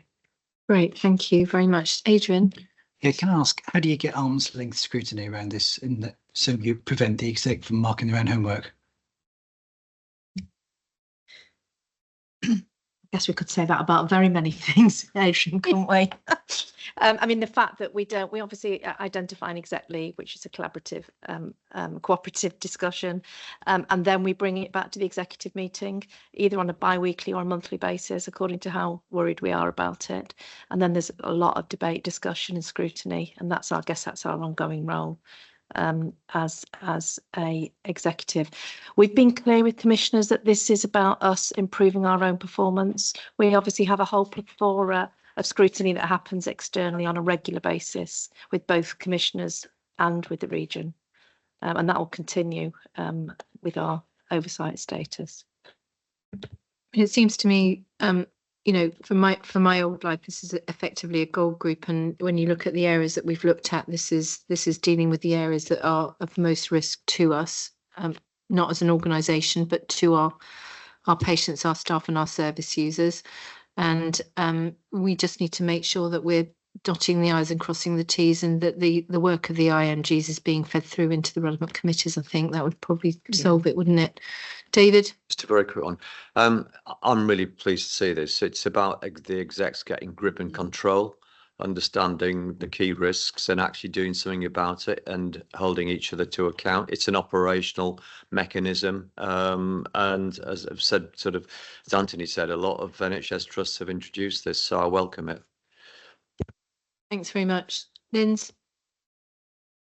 Just briefly on that decommissioning. So we did stress test this at Quality Committee, and one of the rationales that came out for decommissioning was very much it would be data led. So I welcome Gary doing a review of the first one that's happened. and check that actually that does stand up to scrutiny. Thanks very much, Lynn. It sounds that the Quality Committee will often be the primary committee that will have oversight of this, and it's good to know that you're tracking that through. Great. So look, this is recognising this is a really important new addition to our ability to be an improving organisation.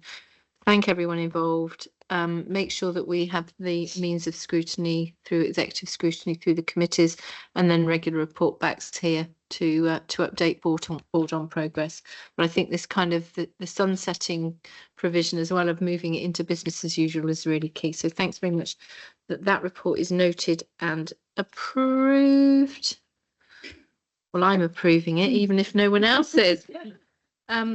Next, another really, this is so much meaty things here today. This is really, really important, and some incredible news in this report. Anthony, not to steal your thunder, over to you.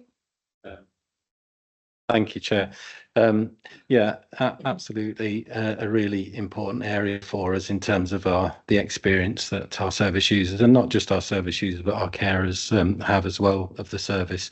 Again, I'll take the paper as read. And just to sort of point to some positives and some areas that we know we've got more work to do around. But I think for the reporting period, it's good to see that there has been an overall reduction in complaints for the reporting period, which is a positive. And alongside that, to see the improvement in terms of the friends and family test and the number of service users who are reporting a good experience of care. That exceeded over 80% for this reporting period, which is a real positive.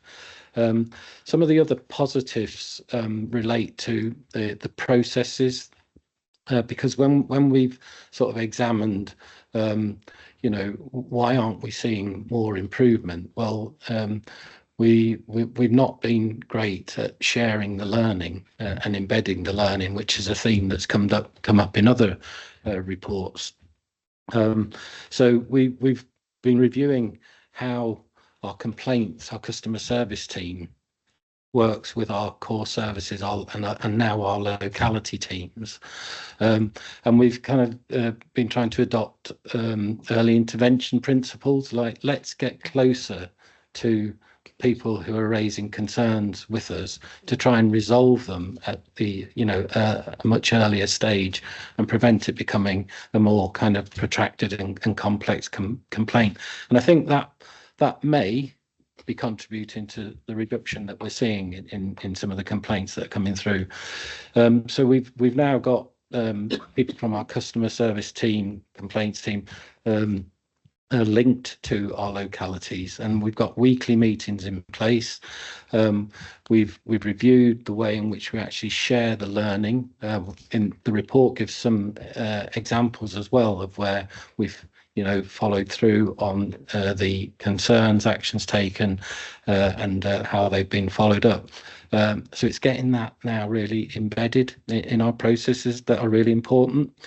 It's still disappointing to see some of the themes that are coming through in the report, and it really saddens me as a chief nurse to see a lack of an empathetic approach as one of the key themes.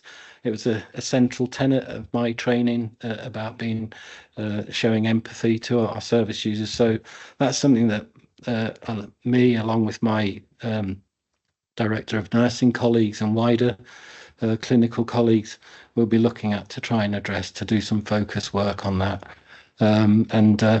I've been meeting directly with some service users who've complained to just get some direct feedback from them as well about their experience, which has been really helpful. So I think they're probably the main points that I'd like to raise, but happy to take any questions. Sorry, Chair, I should mention that you'll see there was two matters relating to the Parliamentary Health Ombudsman. One was a new inquiry, and one was an inquiry that closed down during the reporting period. Yeah, we noted that. Thanks very much, Anthony. and for again all the work that you're doing to bring all of this together to provide that richer picture for us. Adrian. Thank you. Anthony, can you tell us what the team are doing about timeliness? Because it says only a third are done within the time, which means by my math, 2/3 are not. Because response time is really important to the complainant because they want to know what you're doing. Yeah. Good question, Adrian.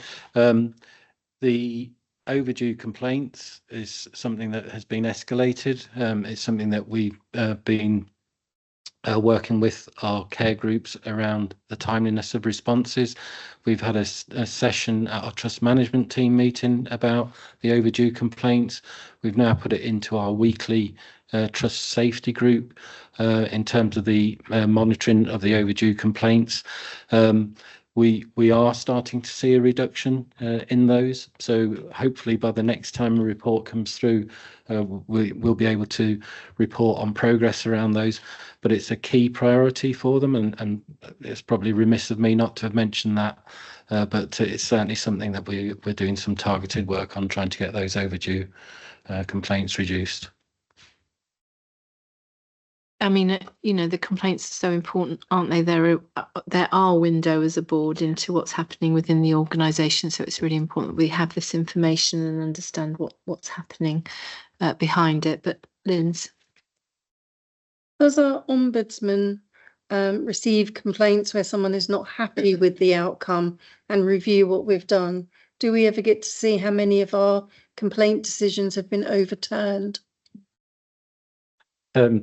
If a person who's raised a complaint is not satisfied at the end of our process, then obviously they've got the right to raise it with the ombudsman.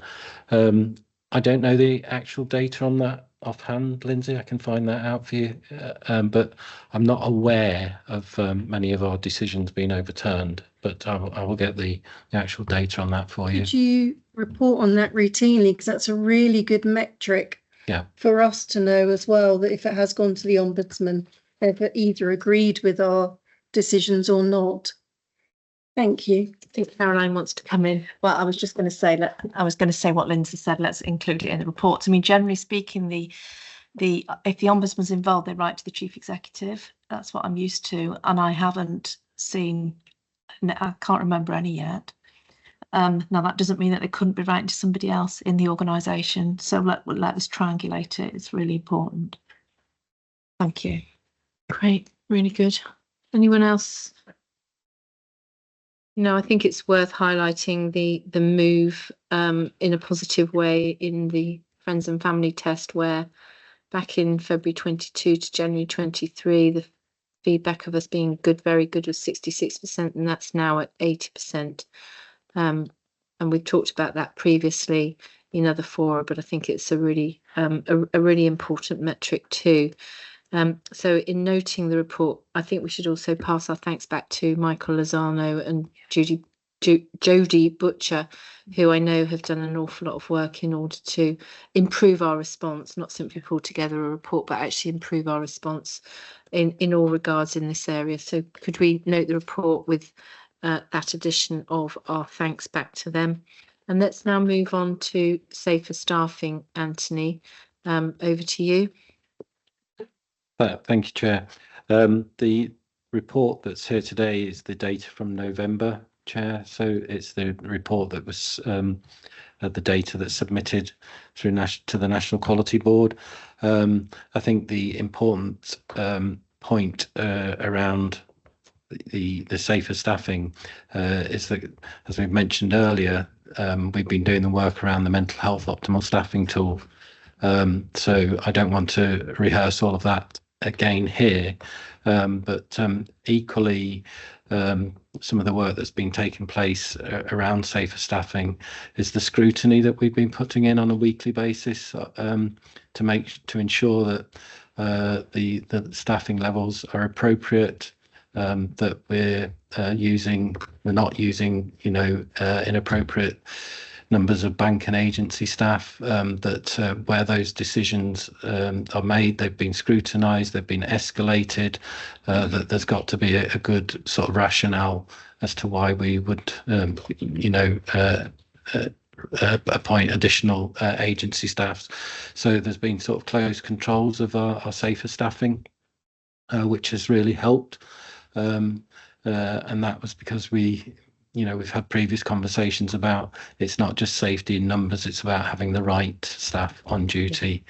So that more will come through as we do the analysis on our MHOST data in respect of that. But this report is here just on the information that we're required to submit on a monthly basis to a National Quality Board. Yeah, thanks very much indeed. We'll note that we note all of the work that's being done to improve the quality, not just the numbers, Anthony. And it may be worth noting again that this is subject to scrutiny through the Quality Committee. And it may at some point be helpful to think about how we can begin to show trend data as well. And I know that's easier said than done, but I think thinking about how for the board we can have a slightly longer time frame to see whether or not we're actually making headway as we introduce our new arrangements following the application of MHOST would be really helpful. Great. Okay, thanks very much indeed for that. That brings us to the end of that section, and we're now moving on to the important improving culture section of our agenda now. And I'd like to start that with asking Tricia to update us on the People and Culture Committee. Okay, take the report. It's like being mute on your computer, isn't it? I'll take the report as read, but I just want to note that we had much improved papers with greater clarity. And as mentioned by the other committee chairs, the work on the BAF was noted, the significant work on the BAF was noted, and also the improved IQPR, notwithstanding my comment earlier on about masking.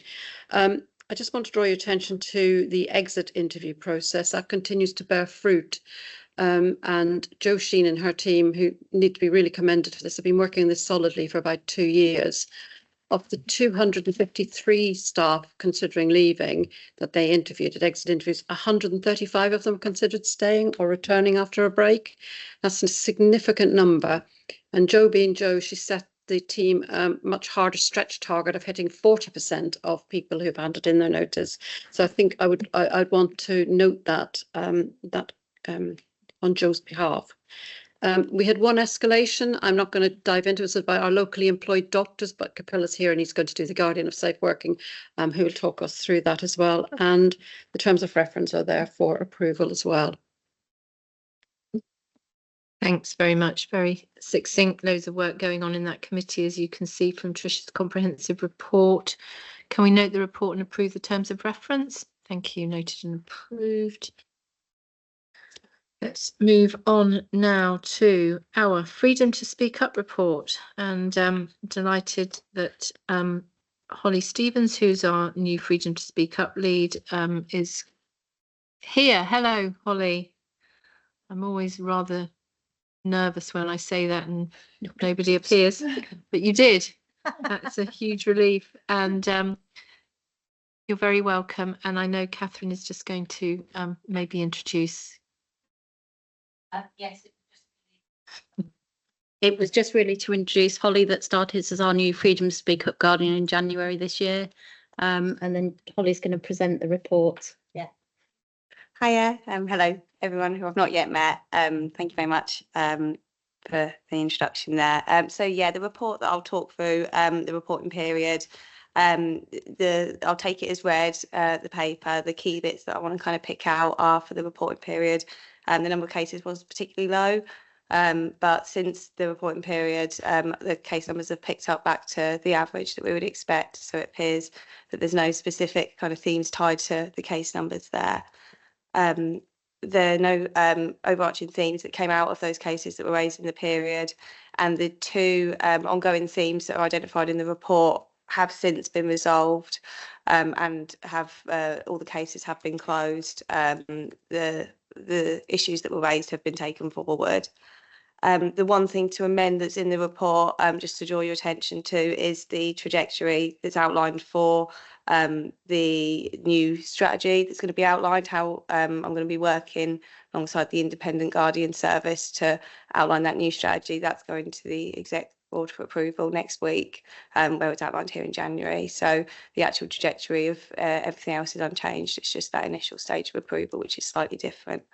So there's nothing else for me to raise there, but obviously any questions I'm happy to take. Thank you.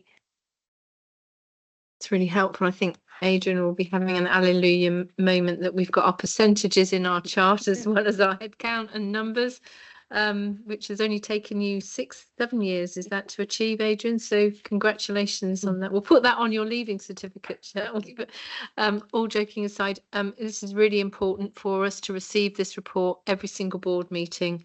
The work that you're undertaking alongside the Guardian Service, but also under the auspices of our Senior Independent Director, Linz, who's responsible for this area of work, is vital. So I'm going to ask Linz if there's anything you'd like to add. I'd just like to add, nice to meet you face to face. We've already met, haven't we?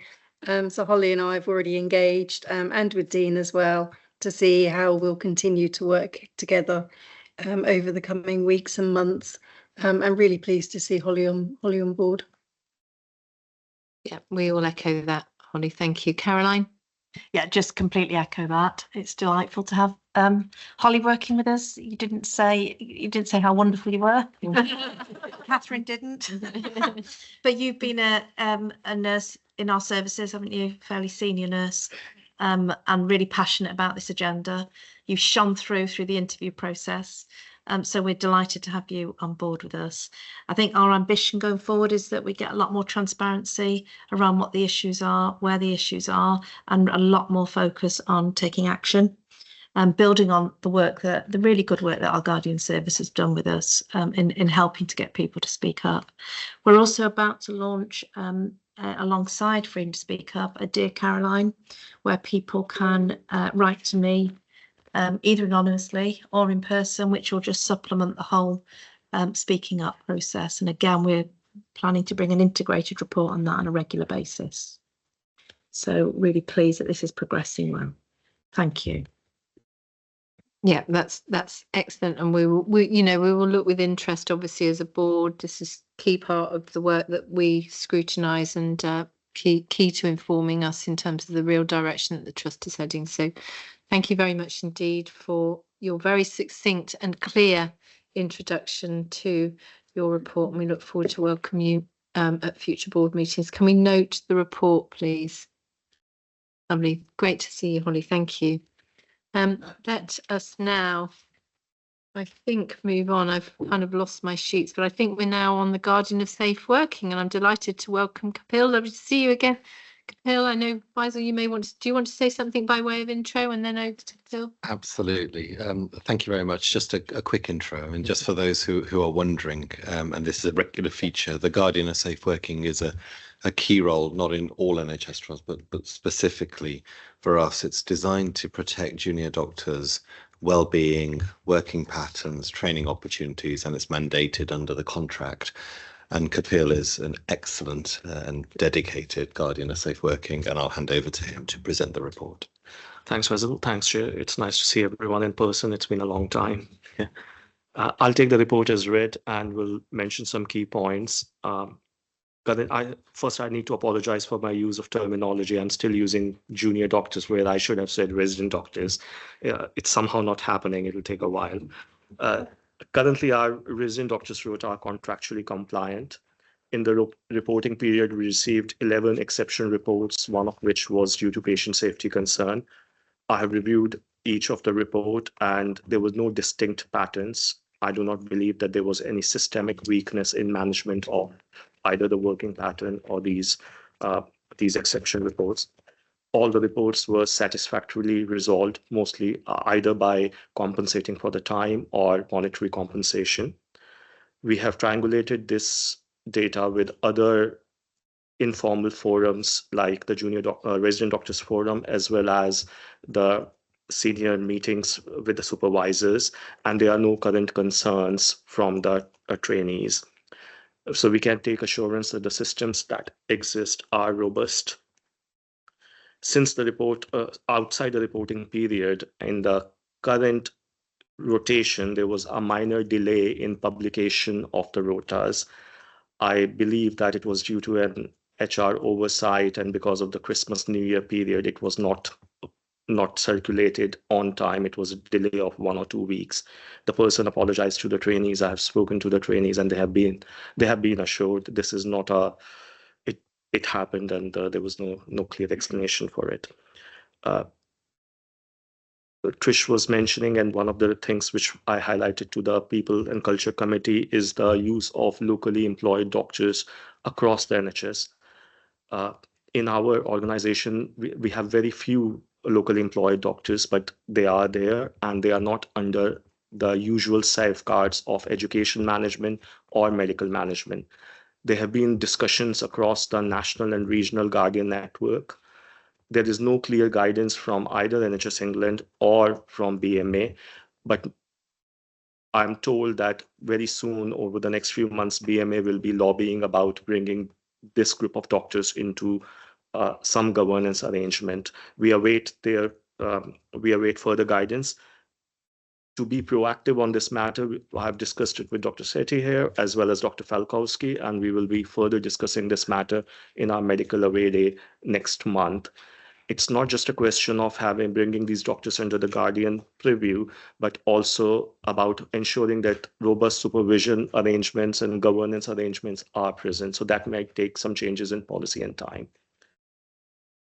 Finally, once again, I'd like to thank the board for the continued oversight on this matter. From my discussions with Guardians across the region, I'm mindful that not every board across the region is scrutinizing it as robustly as NSFT is. Happy to take any questions on the report, as well as the role of a Guardian as well.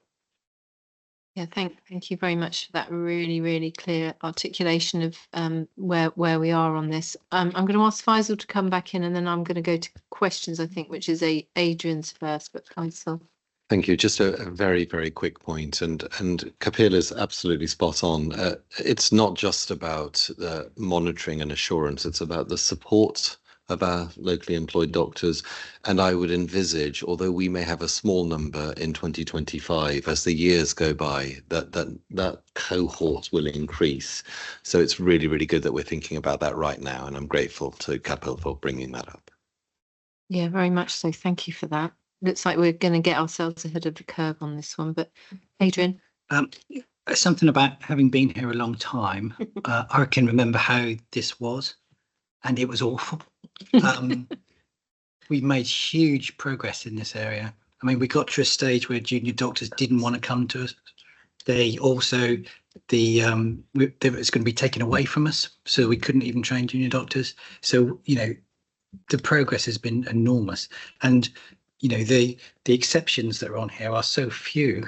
Yeah. We've made lots of progress, and it's down to people like Kapil who have been driving this, really. Yeah, really well said. Faisal? Yeah, and it's really important for people to see the detail that lies behind this. The exception that's cited here around patient safety and quality is a completely appropriate exception. It's an exception whereby a clinician carried on doing what they needed to do in the care of our patients, and then followed the process of reporting the fact that they did exactly what they were required to do, which is an excellent outcome. Yeah, no, it's great. It's lovely to hear about that transparency as well. So, Kapil, thank you so much indeed for bringing the report to us, but also that kind of massive amount of work that you do that supports this work and the assurance. And I know we're not meant to be reassured as a board, but the reassurance you bring to us as well, it's great. So thank you very much. And we note your report with the comments that you've heard. Thank you. Great. Let's move on now to locality leadership structure. I'm really delighted that Andy Mack is here, who's going to give us an update on where we are. Yeah. Thanks, Chair. I guess thinking about actually recognising key milestones in terms of the recovery, the improvement journey we're on. As Caroline mentioned earlier, the new structure went live in January.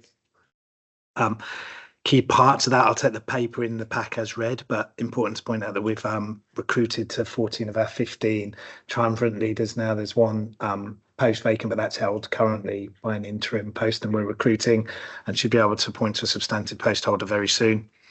In terms of the third and final phase of recruitment. We've completed that as well now. And again, as we mentioned earlier today, there's out of the 82 posts, there's 15 vacancies left. We've undertaken a significant recruitment campaign, and we have good external and internal applicants for those posts, and interviews are happening throughout this week and next. So we're quietly confident that we'll be making good appointments there. Just to point out, for the key, those are the very keen eye in the pack. I think it said there's a vacancy of around 30. That's 15 of those are filled with existing internal post holders. So that's why it says 30 there, and we talk about 15. This week, really importantly, we've completed induction now for both our triumvirate leaders and our associate directors of operations and service managers, operational leaders and matrons, and we've talked about that earlier, but they were really positive events. Secured organisational development partner, and we've now got them in place to do work with all of our new leaders in terms of making sure that they're supported to develop in those roles, to make sure that they're working in the ways that we've always aspired in terms of connecting with the wider stakeholders, working both within their localities but across the organisation as well, to make sure that we've got a consistent, good, high quality offer in place. I think the next phase, and where as a board we may need to have further conversation in the future, is around how that transition and how the structure lands in the longer term. So I think we're now tracking that. We've heard some initial feedback from stakeholders that it's been warmly received, but we are only 2 months into that. So I think the next stage is about arranging a stock take to think about anything that we need to learn and change. But I'm happy to take questions, Chairman. Thanks, Andy. It's been a monumental change process for NSFT, and one that's really beginning to embed well, and lots and lots of thought has been given as to how to manage this well for all of the staff concerned. So thank you very much to you for your personal leadership on this. Noted. Thank you very much. We are regularly briefed on this key change programme. And obviously it's under the scrutiny too of the People and Culture Committee, but it's important to bring to board in public so that the wider public can see the progress that's being made. So thank you very much indeed for that. Let's move now on to the consent items, which I think we can deal with relatively rapidly. So use of trust seed, over to you, Eddie. Thank you, Chair. Very quickly, we've used the trust seal once in the period covered by this board meeting. Just to give some background, the use of the trust seal is usually where we are entering into transactions that involve property, i.e. land, or property that involves land. And the only time we've used it, as I said, in this period is for a lease of Mariner House in Ipswich. And so really just for the board to note that use. Noted. Thank you very much, Eddie. And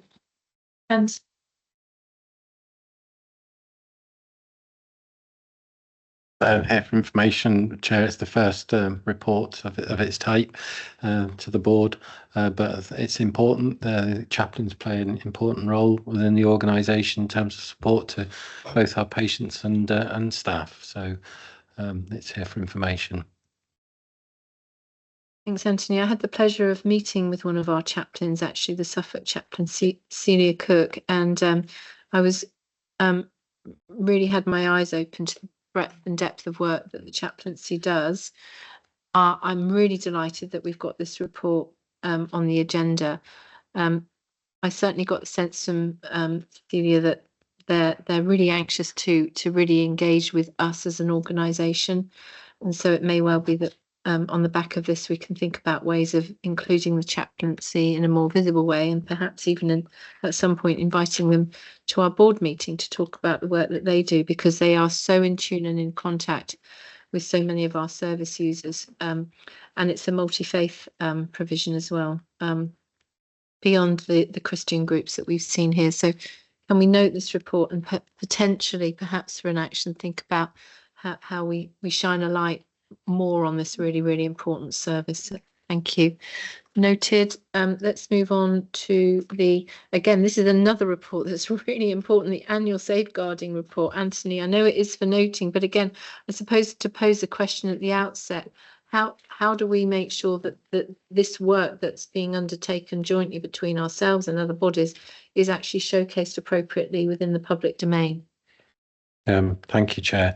Yes, just in terms of the report, obviously it's the report for 23-24, and I take the report as read.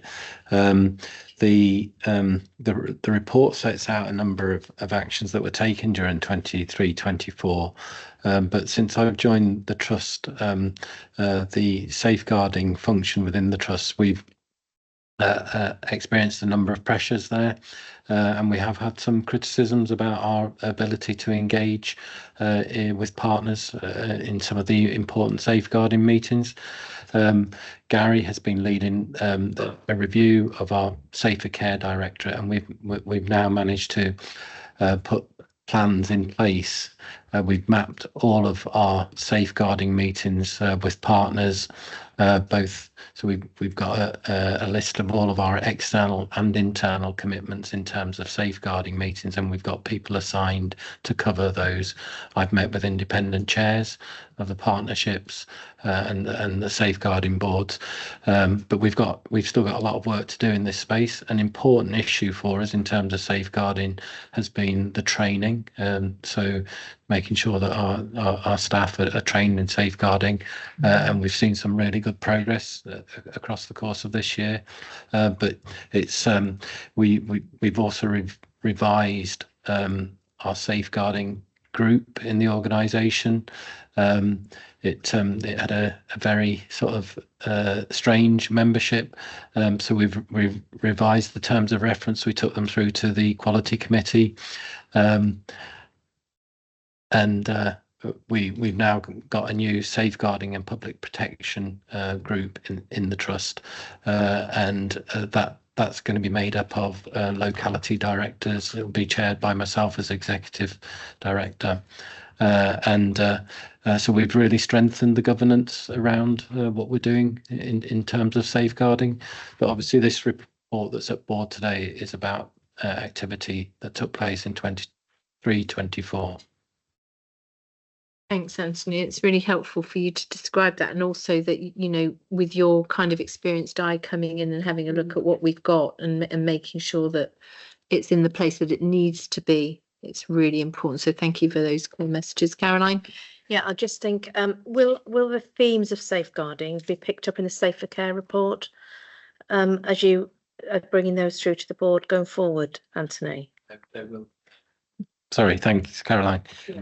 Yes, so Safer Care will cover safeguarding, so that's where we will be reporting on those themes that come through. Yeah, yes, so they'll get that on a regular basis, yes, and then on an annual basis, an overall report, which this is. Okay, thank you ever so much. That's really helpful. MC?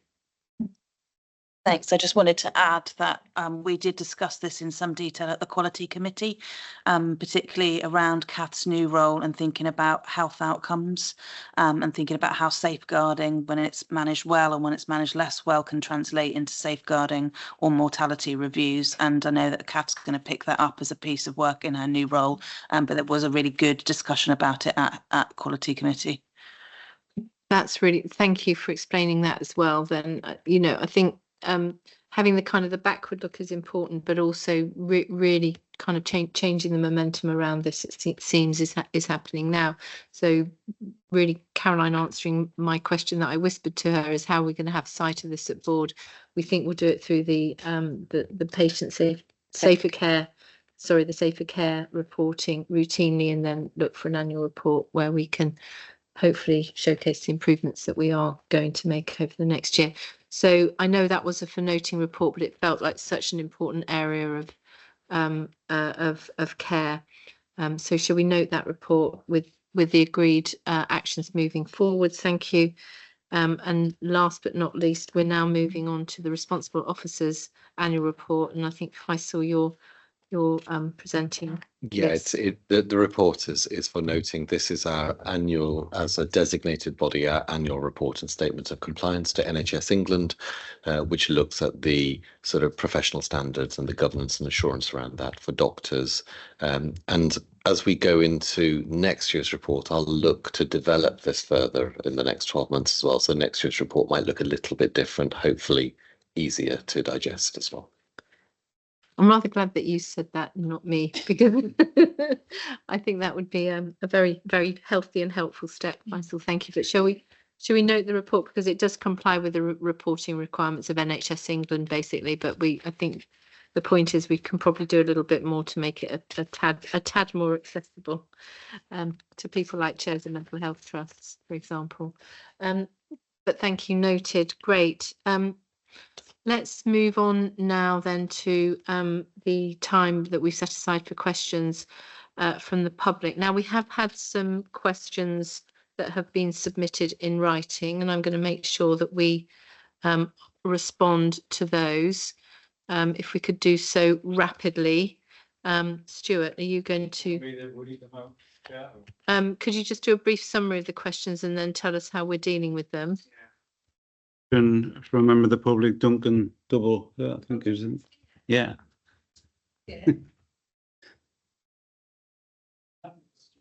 Want me to just summarise it? Yeah, no problem. So Duncan was asking the question around, will there be a specific clinical strategy to support the clinical transformation? Many clinical concerns raised in the IPQR are long-standing, and therefore, is there something we need to do to look at that? And we're awaiting a 10-year plan, but how long will it take to come? So the question saying what we're going to do about sort of making our services less dysfunctional. So we had a conversation at the break.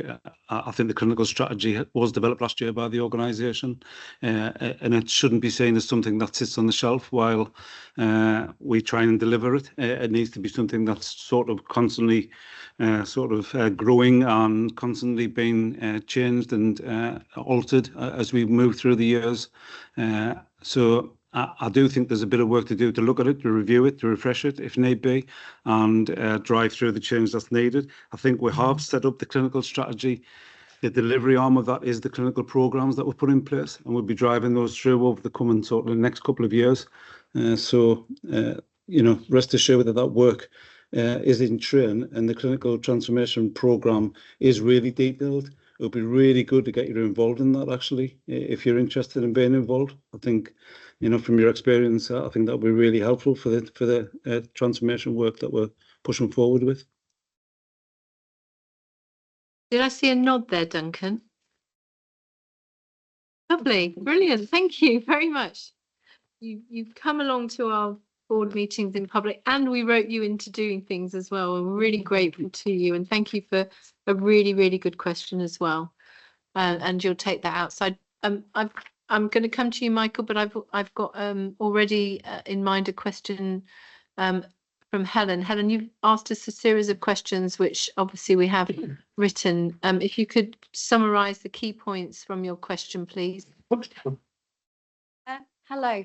Thank you for letting me go first. I've got a long journey back. Can the public continue to trust this board to deliver the promised transformation when it is permitting unsafe and unethical models to be developed by crisis teams?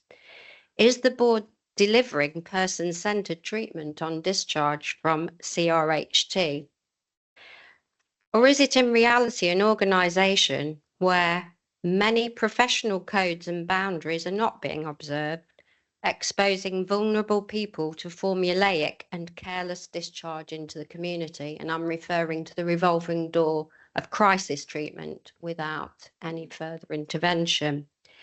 In at least one such new system, I believe it's new, I haven't come across it, and I've been in and out of treatment here for 4 years, a mental health professional is breaking over 50 of the professional and ethics standards for those registered with BACP. And that's relevant because I refer to the, I believe it's a new role of principal clinical psychotherapist, a title that isn't protected in law, and in my experience is being used in no meaningful professional way within the trust. Crisis teams use this title interchangeably, both in conversation and writing, with the word psychologist, which is an extremely different role. this exposes patients to be formulated, in the words of the report I was given, by someone they should expect to be in a therapeutic role. I hope I've explained that clearly. I've always thought that a therapist was a therapeutic role. The BACP have explained to me that is not protected in law. Yeah. That doesn't mean it's not ethical, unethical. I'm sorry, it's a long question. No, there's lots of parts to your question, absolutely. But you've taken the time and trouble to come here. So number one, thank you very much indeed for that. Number two, you also notified us your question in advance, which is a really important question. Thank you for that. And I know that you've been to other meetings that we've had and clearly not providing satisfactory answers. In the time we've got now in public, we're only going to be able to give you a brief response. But what we will do is we will make sure that we take this offline with you now that you're here and have a full discussion with you about next steps. So as you can imagine, we thought about how we want to respond to this question, and I'm going to ask Stuart to respond initially, and then we'll take this offline, Helen. But thank you very much for being here and articulating those points, Stuart. Yes, so I'm breaking it down. In terms of your question around promised transformation and crisis teams setting up unethical models, the expectation of the organisation is that the crisis team will have one model across the organisation, and that would be developed in consultation and in involving service users and carers. So we'll develop a model that's agreed in line with national standards, in line with best practice, and we'll have one model, so you won't have a postcode lottery of where you live, depends on what services you get. So that's the crisis team model. They're developing that now, and we'll be bringing service users and carers to be involved in that. So if you would like to be involved, that would be really good as well, to get your experiences in there. The person-centred treatment on discharge, I think I talked about it earlier. I think there is variation across the organisation about that and how that works and how that operates. We've identified that in the deep dives that we've done in crisis teams. So we know it's an issue, and it's something we're really going to push into the work that we're doing and trying to sort of improve services moving forward. So that is part of the clinical transformation work that we'll be doing. And then the other bit is around discharge processes. So you brought us to the attention of that discharge process. I think that needs the offline conversation to understand that in a lot more detail. And also, that's the first information I've had about the roles that you've talked about. So I think that's another conversation that I wouldn't mind just taking offline and bringing Anthony in and getting to a bit more information for you, Helen, if that's okay. Great. And am I able just to say quickly that I don't think I explained it very clearly because I don't want to take up a lot of time. But my concern is that this will become trust-wide, the experience I've had. And that is why I'm here today. I don't want it to, because it's damaging, extremely damaging when you are trying to get better. And it's really important that you do bring this experience to us today, Helen. And it's extremely generous that you want it to improve, not for yourself necessarily, but for all future service users. You've heard directly from Stuart. We'd like to involve you if we can. And we want to make sure that your experience is not repeated. So thank you for that. I think you've got a second question. Well, that was a lot of questions, but you've got a second area for question. Would you like to ask that?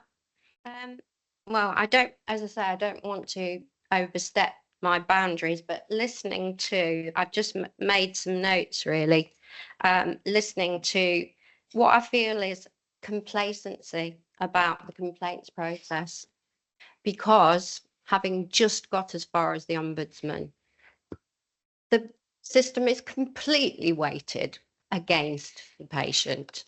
The notes are NSFT notes that you rely on to go to the Ombudsman. You're in the middle of challenging those notes and waiting for long delayed responses to complaints.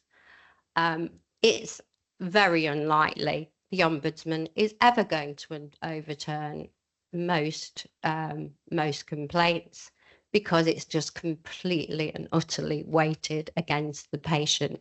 And you won't get transparency and learning from that, because you are marking your own homework, and the patient is against a huge system of administrators, customer services, who are very unempathic and being unwell yourself, it is absolutely impossible. So please don't be complacent about that, because I've only just got to the Ombudsman. I think I'm fairly determined when I'm well, but I have long periods when I'm not. So people will not get there. No, it's a really good challenge. You know, Helen, we never want to get to the place where we're having complaints going to the Ombudsman. As Anthony was saying earlier, we want to be in a position where we deal with the issue in the here and now, so that yourself and others don't feel that they need to complain, and we deal with it appropriately right at that very first instant. We're clearly not there with you at the moment. I'm sorry for that. I'm pleased that you've come here to challenge us rightly on what you see as complacency. We are absolutely determined to get this right for you and for all future service users who don't receive the level of care and treatment that they need and deserve. And I think Anthony will probably come and have a brief word with you after today's meeting closes, so that we can just pick up on that with you. But thank you very much for raising that point. Anthony, is there anything else you want to say? No, obviously happy to meet with Helen. Just to say that we are doing a piece of work in relation to Helen's question about roles and how roles are described. So that piece of, we are doing that in the organisation at the moment. Great, thank you. Thanks very much indeed. It's taken a lot for you to come here today. I know you've travelled a really long way as well, so really appreciate that, Helen. Michael? Yes.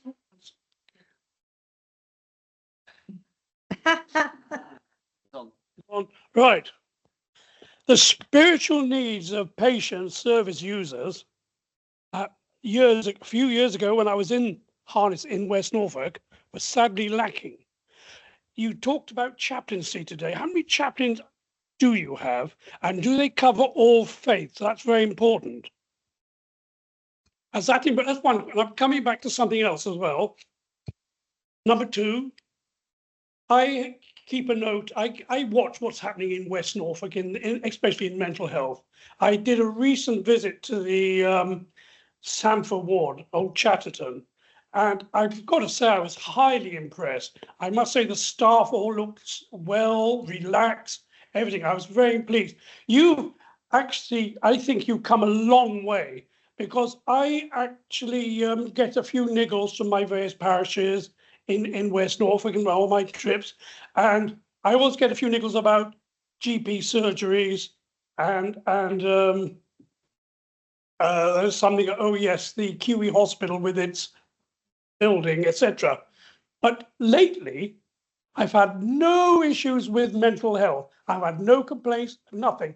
You must be doing a damn fine job. So keep that up, because no, everything, because I've been coming to the board of directors for many years now, when I worked in Scotland in mental health, and I've seen some directors come and go. I've seen some disastrous direct board meetings, but I must say the atmosphere has totally changed. You really are on the right track. Keep it up, and you'll get there. Thank you, Michael. It's lovely to hear from you. Well, you can have good news, and yeah. Do you let out the good news? That's very important. Well, I tell you what, we really appreciate those comments, and they're really heartfelt from someone that really knows this organisation and brings great insight and expertise. Thank you for that, and thank you for being here as well. I'm not sure we can answer all of the questions around the chaplain. Two Norfolk and Suffolk. One in Norfolk, one in Suffolk, and I do know that they do cover all faiths as well. Yeah. Oh, and you may have me for another year with Devo. I know, yeah. I know. Well, sorry about that. An added silver lining to the announcement yesterday. Then, Michael, please, yeah. Absolutely don't be sorry. Keep going. Yes. All right. Lovely. That's a happy note to end on. Thank you very much indeed. I just want one other item of urgent business. I'm conscious that in my very selfishly, I thanked all my NEDs for the support that they've provided and continue to provide the trust. I just want to say a special shout out to Tricia Fuller, who has particularly stepped in and supported me as chair over the last couple of weeks and continues to do so. and was ready and able to stand by and probably chair this meeting way better than I was. So Tricia, thank you very much indeed for all you do. And let's close the meeting on that very, very happy note. And we've got a short break and then we move into the next segment. Lovely. All right. Thanks very